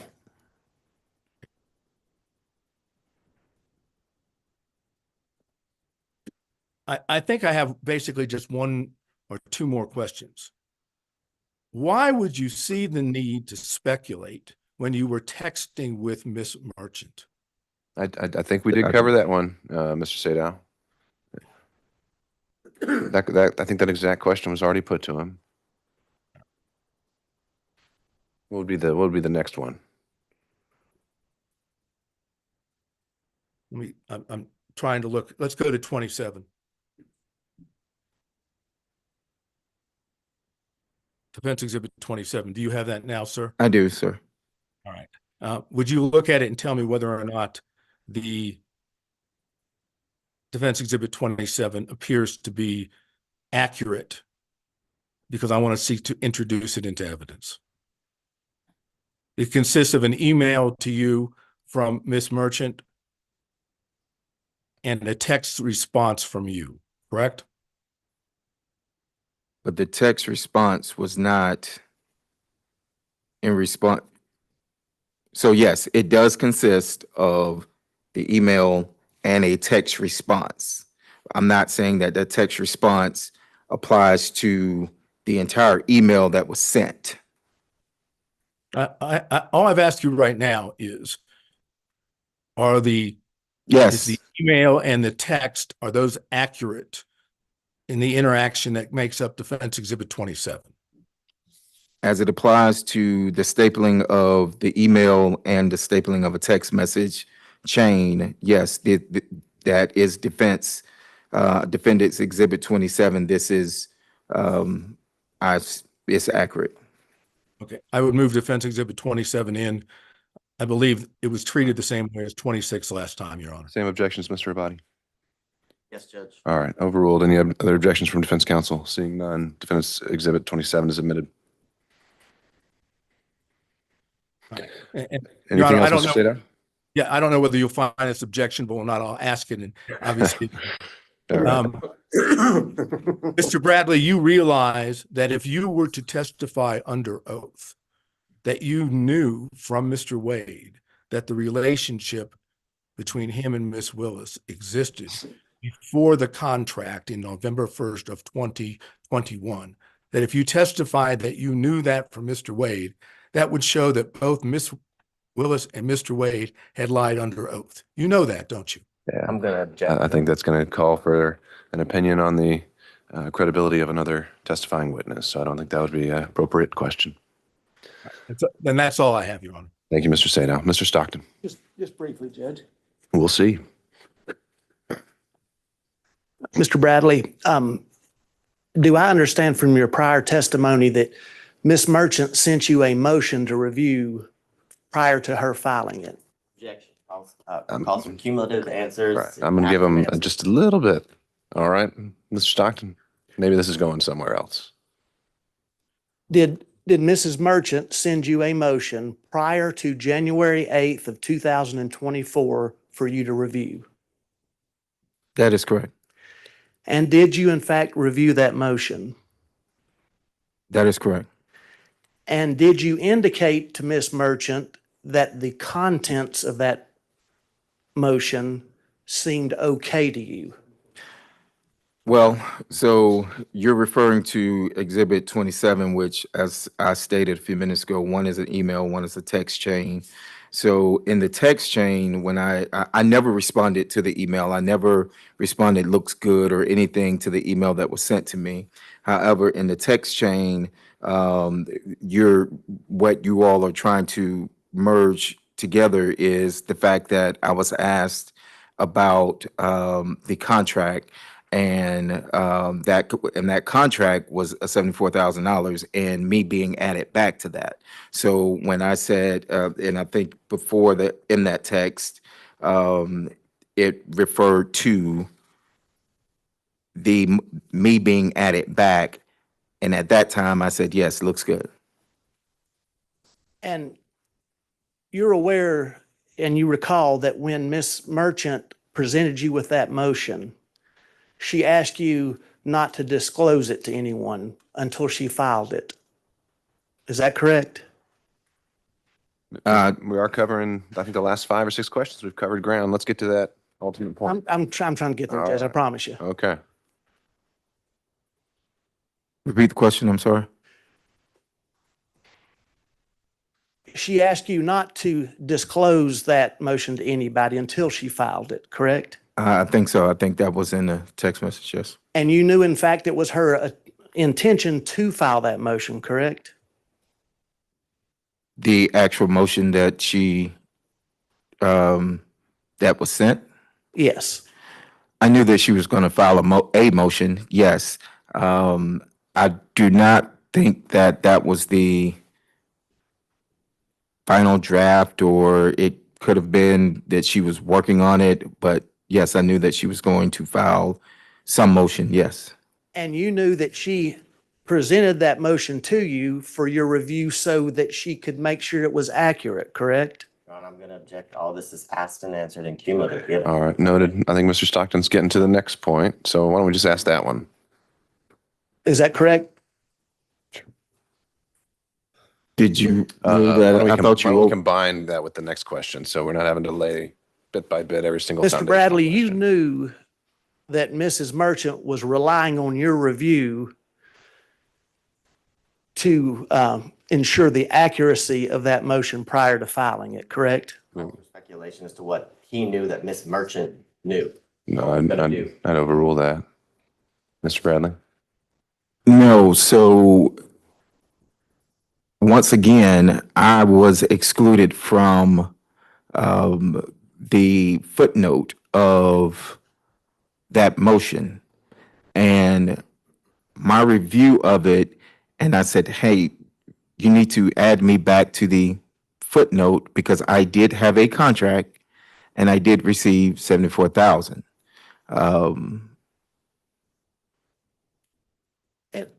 If I may help you out, let's talk just about that part of the motion that deals with the relationship between District Attorney Willis and Mr. Wade.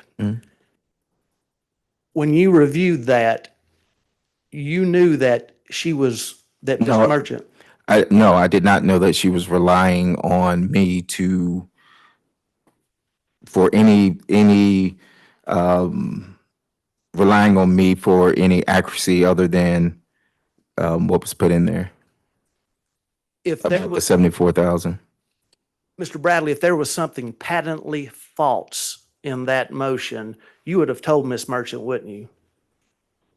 I can't say that I would or wouldn't have. I don't know what I would have told Mr. Merchant. If there was something patently speculative, you would have told Ms. Merchant, wouldn't you?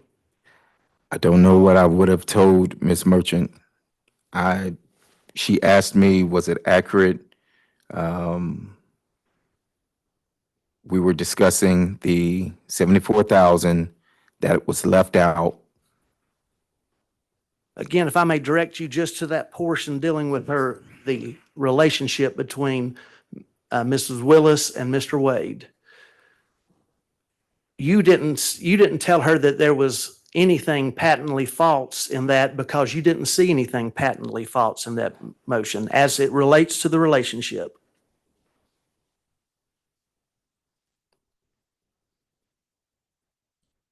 Repeat your question. I'm so sorry.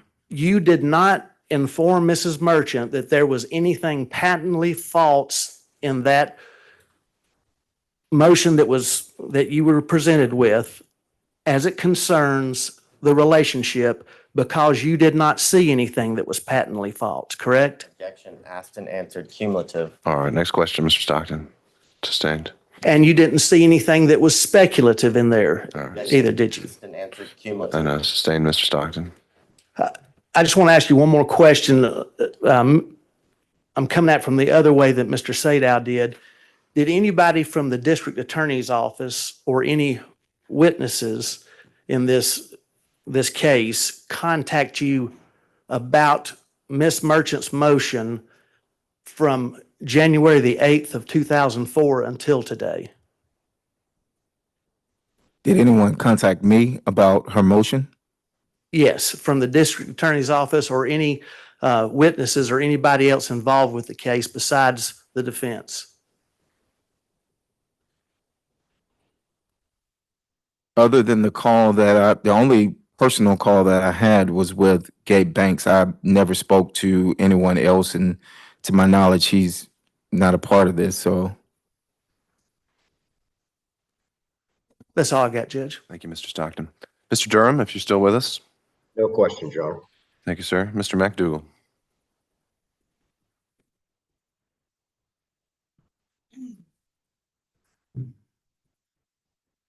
Good afternoon, Mr. Bradley. You have certain information about the relationship between Mr. Wade and Ms. Willis that is not privileged, correct? Well, that was my determination, so I think he disagrees with it. So what we're going to say his opinion's a little irrelevant on that point. Do you understand that the court has ruled that certain information that you have about the relationship between Ms. Willis and Mr. Wade is not privileged? I have the court's ruling, as I understood it, and as my lawyers and I understood it, of the privilege not existing was based off of a conversation that was had in my office, in the back of my office, which was confidential, with Mr. Wade and I. That's what was asked of me on yesterday, and that's what the ruling, to my knowledge, unless I'm being corrected here now and saying that it's more, it was that particular piece that the judge said did not have privilege. And have you testified already today to the sum total of your knowledge of the relationship that is outside the scope of the privilege according to the court's ruling? Can you ask that again? I'm sorry, I didn't understand it. Referring to what you understand to be the information that is not privileged, have you testified to the sum total of that information? I think I have, yes. I think I've testified to that, yes. All right, sir. That's my questions. Thank you, Mr. McDougall. Mr. Rice. Thank you. Mr. Bradley, at least as of February 15th, when you first testified, you said that you still considered yourself a friend with Mr. Wade, correct? I think I said that, yes, I think I did, yes. And you've been friends with Mr. Wade for over 10 years, correct? That would have been fairly accurate, yes. And you recall communicating with Ms. Merchant about this case and about Mr. Wade and Ms. Willis's relationship, correct? I'm gonna object as to asked and answered and cumulative by all three of the previous. Sure. We don't have to lay that foundation. Why don't we combine it with the next question where you've got a new point to make? Mr. Bradley, when you communicated with Ms. Merchant, did you tell her any lies about Mr. Wade and Ms. Willis's relationship?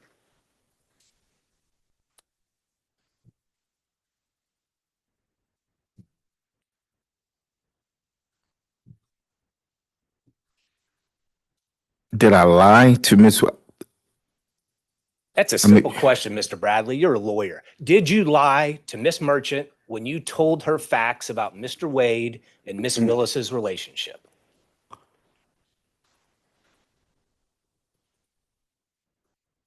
Not that I recall. I don't recall.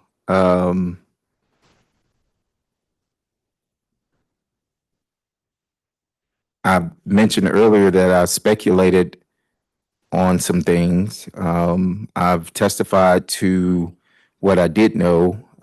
So I can't recall whether or not no. Mr. Bradley, speculation is kind of a weaselly lawyer word. Let's speak truth here. Then You're under it's oath. to argumentative at this point, Your Honor. It's not asking relevant questions. All Mr. right, let's Bradley, find a question, Mr. Rice. Mr. Bradley, when you were communicating different details of the relationship between Miss Willis and Mr. Wade to Mrs. Merchant, did you lie to her about any of those details? Objection asked and answered twice. I don't think he's answered it yet. I don't recall ever whether any of it was a lie or not Well, at this time. So at the time you were communicating with Miss Merchant, you were still friends with Mr. Wade, correct?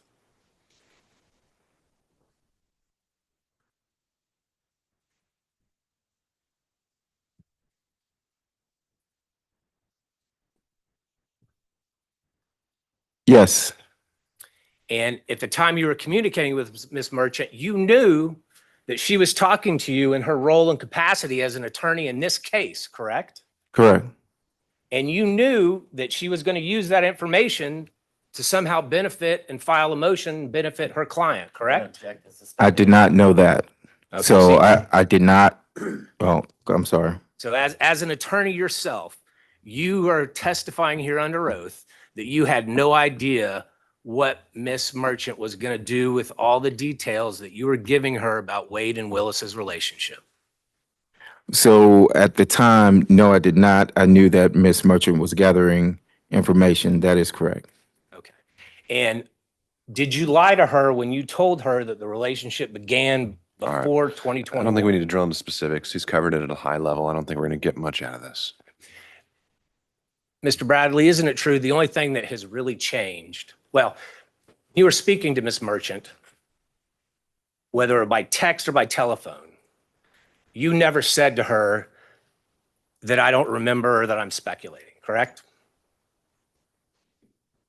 I don't recall. Well, you've looked through a whole lot of text messages. Do you remember ever seeing any communication from you that said, I don't remember?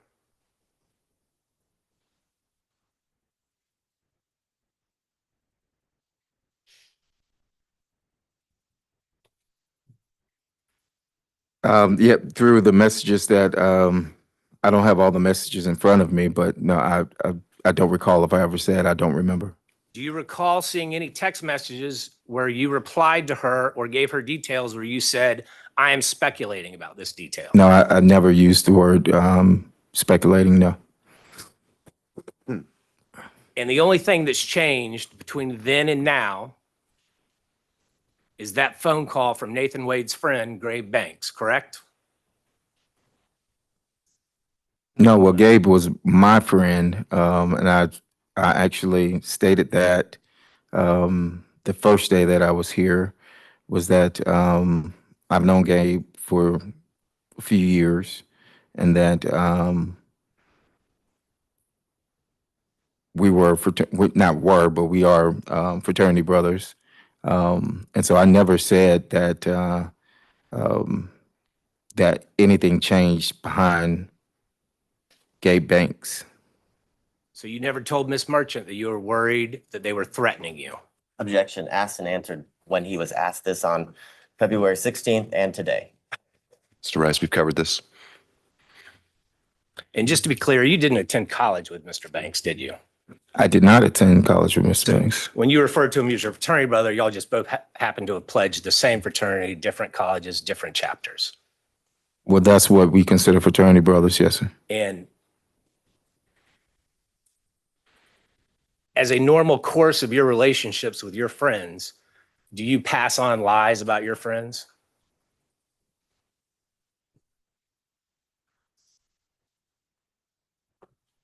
Have I passed on a lie about a friend?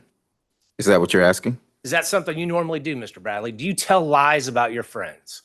Have I told lies about friends? I could have, I don't know. Do you tell lies about your friends about a case of national importance? Objection as to All right, overruled. I could have, I don't know. Mr. Bradley, I notice you're not looking at me. I'm looking at you on the screen only because I was accused of, and I did the same thing to Mr. Sadow when he was on the What's screen. the next question, Mr. Rice? No further questions, Judge. I think it's clear. Thank you, sir. Mr. Gillum.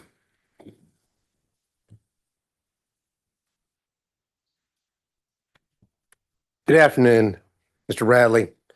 A few questions. A lot of folks have taken up the questions that I wanted to ask, but I've got a few left here. We'll see. We'll see.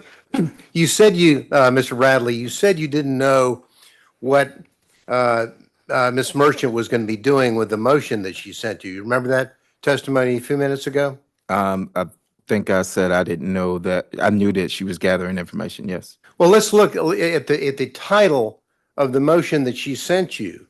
Do you remember reading? That was sent on the 6th. Excuse me. Do you remember reading the defendant Michael Roman's motion to dismiss grand jury indictment as fatally defective and motion to disqualify the district attorney, her office, and the special prosecutor from further prosecuting this matter? Do you remember seeing that in the draft that you read and reviewed? Yes.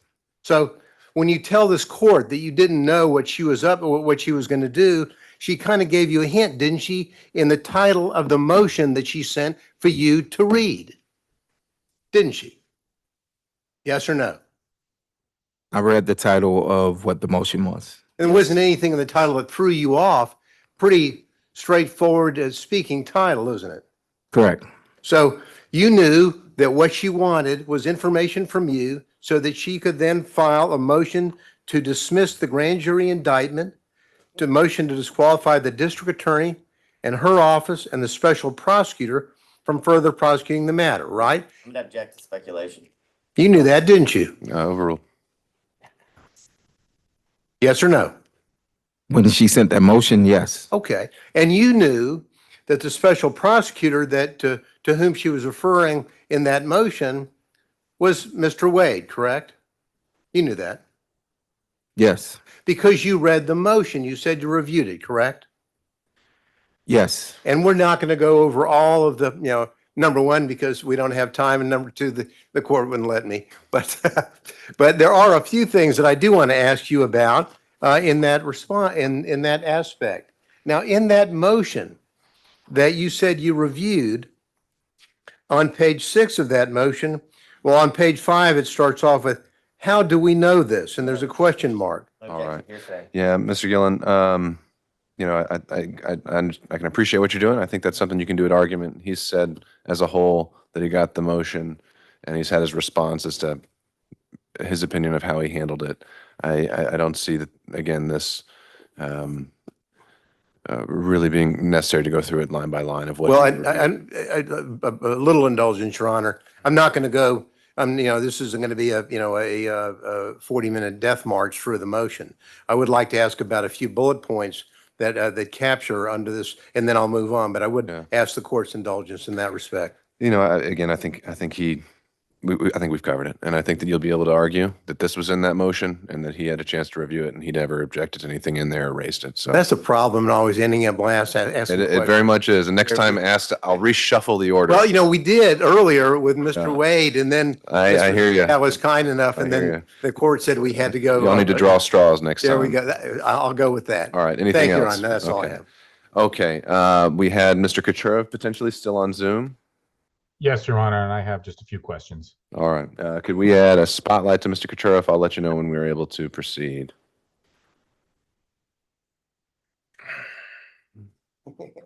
Judge, before he starts, can I take a 5-minute restroom? It's been Absolutely. 2 hours. Yeah, we've been going 2 hours. So let's come back at 4 o'clock. I'll also note for the record that we received a notification from Mr. Cromwell on behalf of Ms. Latham, and he said he was waiving her presence. And I don't know if he later decided to join us by Zoom, but I don't think he was electing to log in. So after Mr. Kucherov, just in terms of timing, Mr. Abadi, do you have any expectation of how long your, if any, questioning would last? I don't imagine my question will be very long. Okay, well, let's get back in at 4 o'clock. Mr. Bradley, you can just step out of the jury room.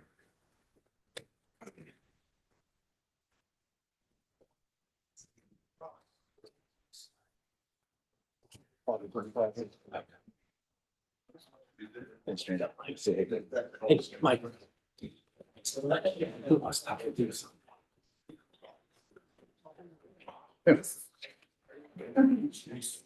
Fine or what? Lawyer. I want to say, Goldberg? Oh, yeah. You look on them and he's like, he moved again. They make a scholar move. I know. I love reading that. I like the new haircut, man. Thanks, man. I got you. Good. Yeah, let me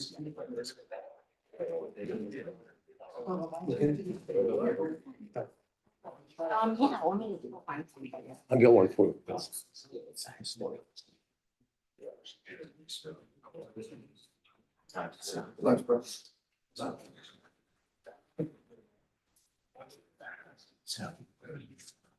I'm trying to figure this out.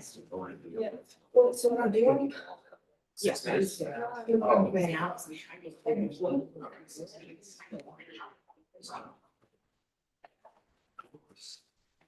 Sure, Chucky. Yeah. Damn, yeah. I'm just gonna admit all of them, but I'm trying to find the ones ahead so that you can, Representing? Yeah. David yeah, Schaefer. add it back. Thank you. All that stuff. That was-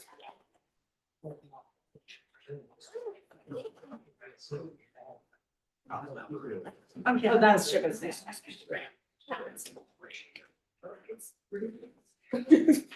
Whether or not we're right.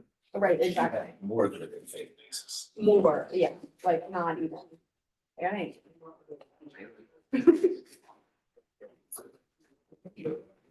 Yeah, I'm just. It's just real slow.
Here's your way to get it.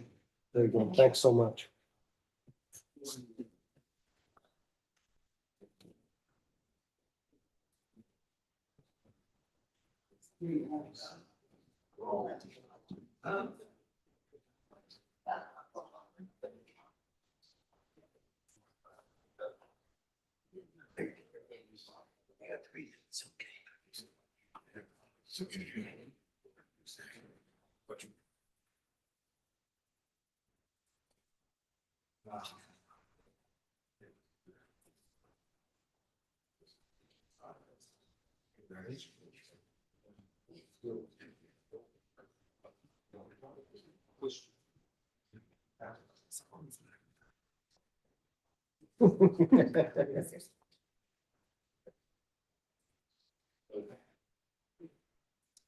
Next Thursday?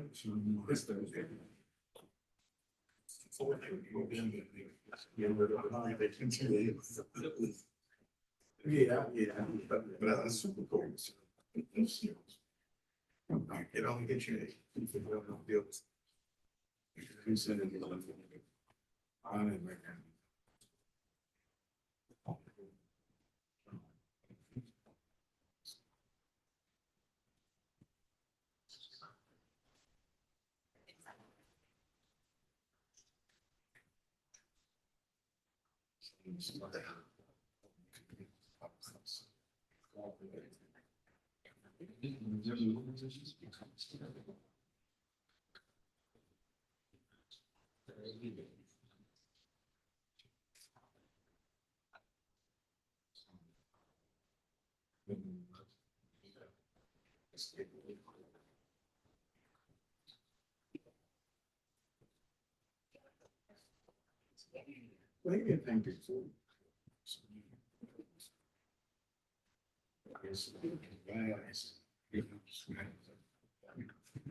I gotta see more to know.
Remain seated, court is in order.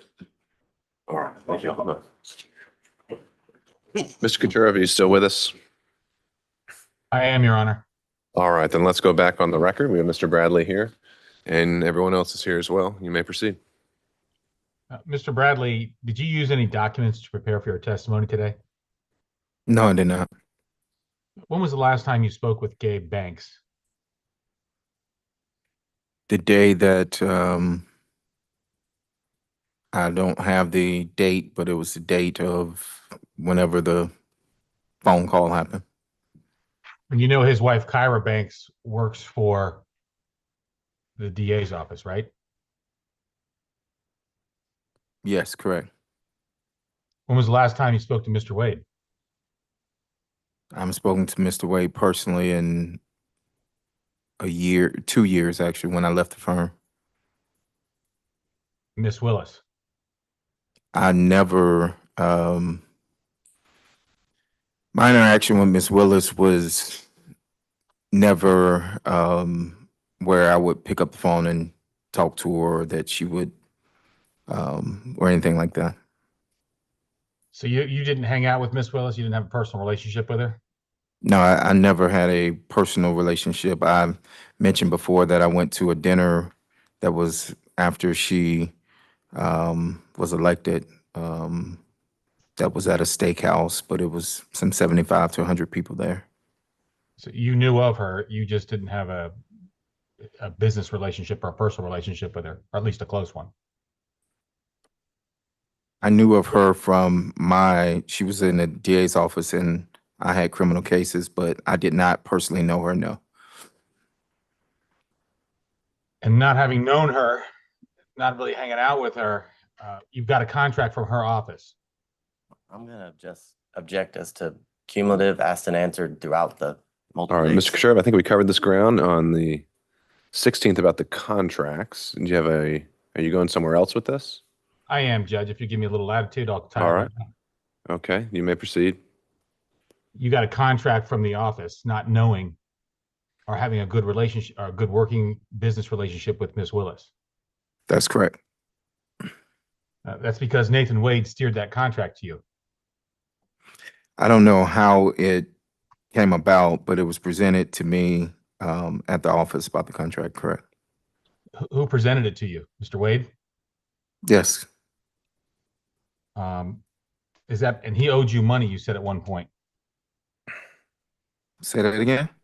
I think you said he owed you money at one point. I don't recall saying that he owes me money. Did he owe you money at one point? Not that I recall saying that Mr. Wade owes me or owed me money. I don't recall ever saying that. I didn't ask whether you ever said that. I said, did he owe you or did he owe you money in the past?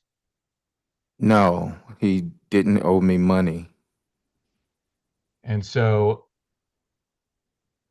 he steered this contract to you, to your office, and you weren't really talking to him? You hadn't talked to him for 2 years? The contract was in 2021. I didn't leave until 2022. So you didn't talk with him that whole time? I left in 2022. I haven't really spoke to him since 2022 is what I stated. When I left June of 2022, around June, August dates of 2022. Other than one last question, other than your attorney, who did you speak with today about giving testimony in this case today? I spoke to my attorneys, Charles Graham and BC Chopra. I have nothing further, Your Honor. All right. And again, I'll just double check to make sure. Did Mr. Cromwell ever join us by Zoom? Do we? He's still having technical issues. Okay. He did email me saying he has no questions. It appears that all relevant questions were asked. All right, thank you. So just for the record, Mr. Cromwell has been apparently watching the proceeding. He had waived his client's presence and didn't have any other questions as well. So turning it over to Mr. Abadi. And I have no questions. All right.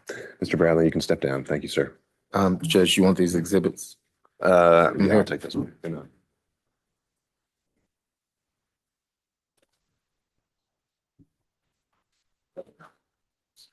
May I All be right. excused? That's right. I have a follow-up based on some questions from council, and it's just about the text. And what, just by way of proffer, what about the text? Just to admit, so when other people asked about the text, some of them weren't in the record today, so I organized them. They're the ones that have been talked about today, so I just organized them. I just wanted for a point of reference to have them. That's Okay, it. okay. And do we need Mr. Bradley for that? I don't believe so, but Have you marked them? yes, Have you showed them to the state? I gave a copy to the state, but so these Mr. are. Bradley, just hang out just for 1 second, I just to know. make sure. I'll give you all of them. So Admitting all of them? That's what I'm asking.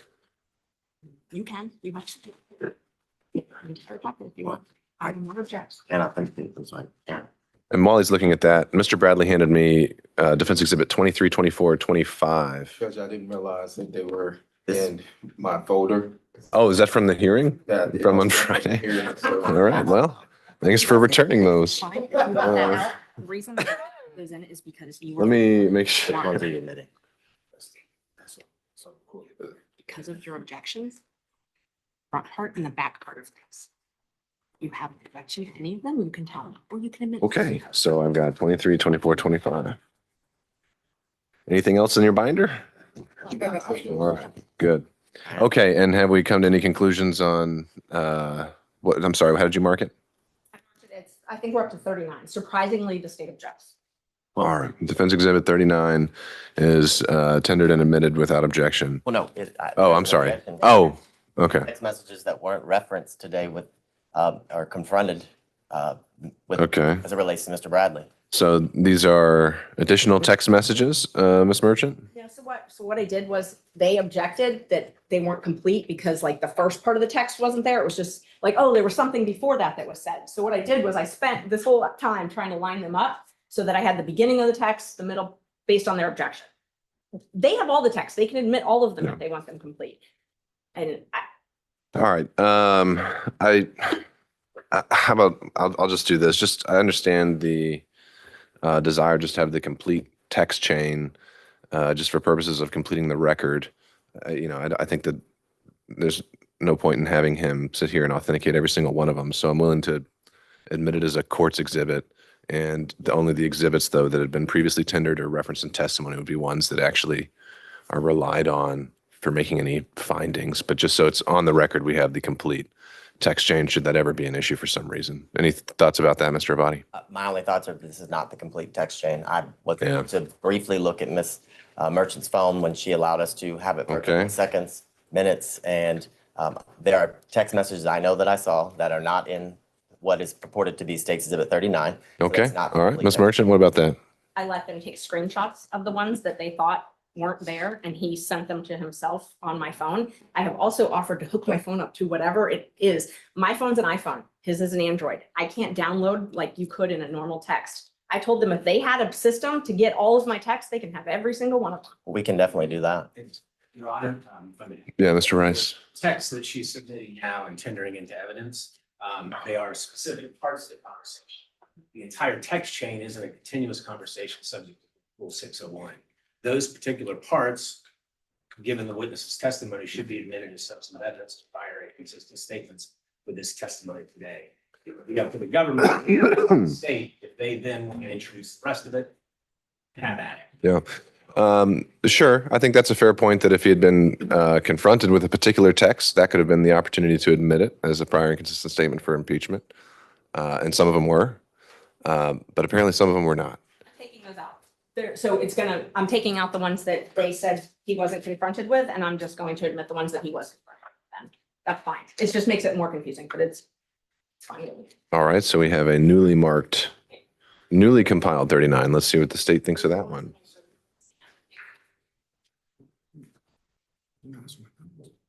All right. Regardless, if that's now what is being discussed, again, I don't see a need for Mr. Bradley to be here any longer. So I'm going to excuse him at this point. Thank you, Mr. Bradley. Judge, may we be? Of course. Take care. released from the subpoena? Yes, that's right.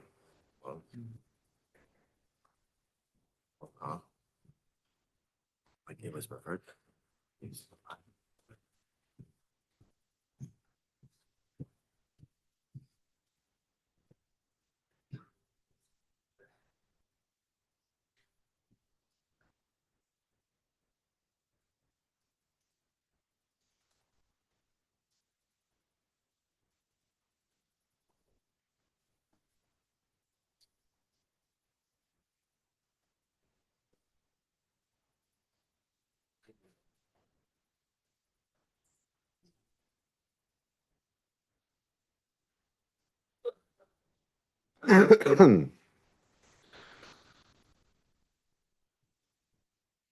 It's funny, the last time I did it was with Miss Cross. But you didn't confront him with them. When Miss Cross had met the witness. Yeah.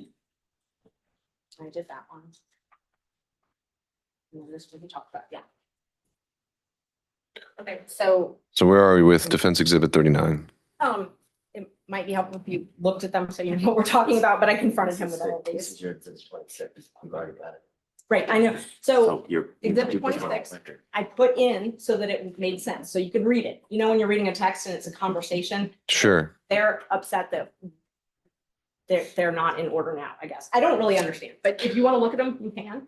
Well, let's start from the beginning. What is the purpose of Defense Exhibit 39? These are the ones that I showed him and that I showed him today.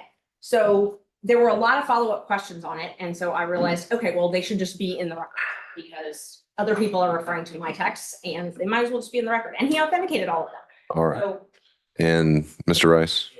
Not just in the record, Judge, they should be admitted as substantive evidence because they come in as prior statements. Okay. All right. So to that end, Mr. Abadi, is there a particular text message in there you think was not authenticated? I understand you're saying, well, maybe one of them's already been admitted. So, but otherwise, just having a omnibus, here are all the relevant text messages exhibit. Is there an authentication objection? Is there any other kind of objection like that? Yes, because he didn't authenticate that all of the text messages were from him and between Ms. Merchant or the context of them. So I think that's the problem. When you don't, for example, if the state was to provide, I guess, just a specific text chain from a cell phone extraction, there would be an objection because the state would be making the determination as to what is relevant.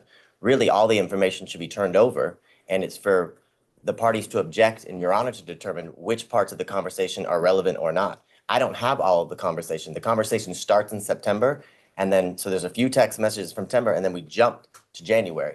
Ms. Merchant has determined that that jump in between is not relevant. That's not appropriate. It's for Your Honor to determine what's relevant and not, and I can't make an objection as to what I don't know. I can tell you what I've read. It seems as if there are definitely parts that are missing that would make certain parts of the text message she's attempting to admit that she didn't confront the witness with would be my objection. But only the relevance can only be determined if we have the full chain.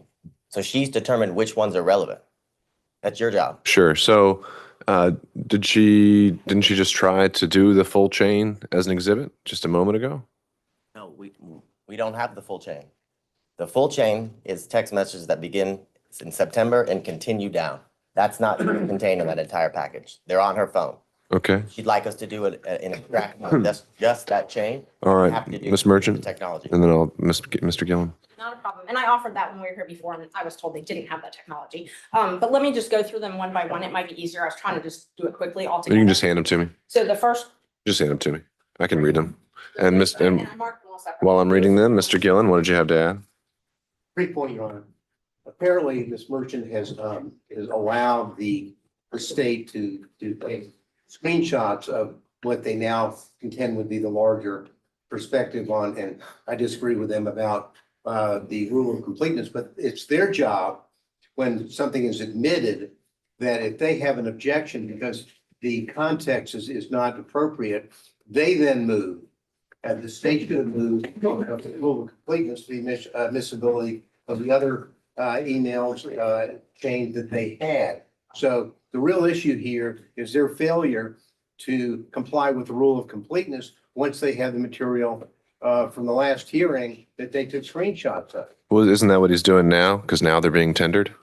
No, I don't think that he is. I mean, it seemed to me that what was happening here is this Ms. Merchant has tried several different ways to get it in. She wanted everything in and they objected to that. And she wanted the segments in that had been, the witness had been asked about, and that's what she's trying to do. My point is that if they're, at the time of frankly, of moving under the rule of completeness is at the time of the tendering. If they want to tender something to show that it should be included to be complete, that's on them, Sure. not on Ms. Merchant. All right, Mr. Abadi, last point here. So I had a very limited time with Miss Merchant's cell phone. I only had time to literally find one part of the text message to then send to myself before Ms. Merchant demanded her phone back. So I did not have the opportunity to screenshot every act or every missing part of the conversation to then do as Mr. Gillum is saying that should be done, but it can't be done if I don't have the information. So you don't have the complete packet, and there are many of the text message screenshots that you have printed out that were not used to confront Mr. Bradley or refresh his recollection. So they're inadmissible evidence. If anyone missed the opportunity, it was the defense counsel to confront him.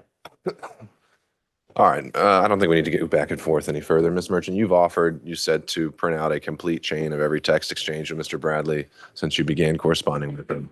I'll give you the chance to do that, and you can follow up by email with that exhibit. It would be the complete chain without any deletions or removals, and we'll have that marked as Defense Exhibit 39. Judge, I have got to respond though, that in court There you go. Friday at 1:57, when Mr. Abadi texted himself the screenshots, I literally wrote him, do you want any other screenshots? I have nothing to hide. You can download my phone if you want. So All right, we're done. Okay, so I'll wait back to hear from y'all on Exhibit 39. Is there anything else to take up before we discuss Friday? Just kind of throwing it open to the floor. Seeing none, I believe I'd asked and put it out there among defense counsel to be considering how they would like to organize their arguments on Friday. Has there been any decisions reached on that? to determine that. Okay. And I can email the court when we're done with that, but we are going to make it as efficient as possible and break it up. Break it up in terms of like subject matter or something like that? There's time limits. Yeah. That's large. Yeah, Let us know. that's the idea. You can tell us what that'll be, and then Well, I'll start with, what is it that you're asking for? And we'll start there. It's kind of curious. Well, I don't think we can answer that right now. Number one, the court said, look, if you divide it up, then we can go with that. Or if you can't divide it up, then I'll give each defense counsel a specific period of time. Tomorrow, we'll find out when we meet whether or not we can divide it up in a way that serves the interest of our respective clients. Hopefully we can communicate with the court. Okay, I'll just wait to hear from you. To the point of, I think the state recently filed their own motion to, I think it formally said to reopen the evidence as to another witness. I only got to read it very briefly, or I don't know if that was just saying in the alternative, we'd like to reopen the evidence. I don't know, maybe someone can clarify that, but my thought there and what I think we ought to do Friday and what I would like to do on the issue of the cell phone analysis and this other affidavit filed by the state today is that both parties, any party rather, can make whatever arguments they want based on a proffer, any counter arguments they want to make based on a proffer. They would not be admitted into evidence at this point. And at this point, I need to start hearing the arguments in the law and what we've heard so far. And if I think I'm able to reach a ruling based on that, I will. However, if I think that the proffer is going to make a material determinative point, we can reopen the evidence at that point. But just the bottom line is on Friday, I do, the intention is that we're still sticking with argument, but the parties are free to address some of these issues that have been brought up post-hearing if they'd like to. Your Honor, excuse me. Uh-oh. Sorry. Let me start with Mr. Sato. I'm alive and well with a quick question. All right. That suggests that we do not have to have a witness present on Friday for the cell phone record, correct? That's right. Friday would just be argument, and counsel can proffer why they think it's significant. And if once I've heard the law and the argument of counsel, I decide that that is going to have some material bearing on the outcome, then we can reopen the evidence and have it properly admitted and authenticated and subject to cross-examination. Thank you. Okay. Ms. Merchant. I just wanted to know if the court wanted us to focus our arguments on anything in particular. Any questions we wanted us to try and answer? Well, actually, I think what I'm more likely to do is more along the lines of what I suggested before, is give you all a time block and you use the time however you think is more effective, what you think is your strongest argument. I don't, a lot has been covered, And there's a lot in the motions that weren't covered during the evidentiary hearing that I would plan to rule on at the same time as well. So I leave that to you. Mr. Gillen? Thank you, Your Honor. I know we have other motions to hear on Friday. Oh, we do? I thought we did. I just said disqualification as a whole. So if you have arguments about forensic misconduct, about anything like that, that would be the time for that argument as well. I consider that part of the disqualification. Sure. I thought we had scheduled hearings on the murder. No, I mean, I talked about that and then things evolved. So we didn't actually send out a notice adding any other motions, but we do need to. We have some trials starting next week. The next 2 weeks, we've got some of our homicide trials already scheduled. So I'm going to be following up with y'all to schedule the rest of the pretrial motions that we have. The only arguments that we have on Friday would be 1 o'clock on the issue of disqualification. That's right. All things disqualification. Anything from the state or any other defense counsel? I think from the state. All right. Thank you all. All right. We're off the record.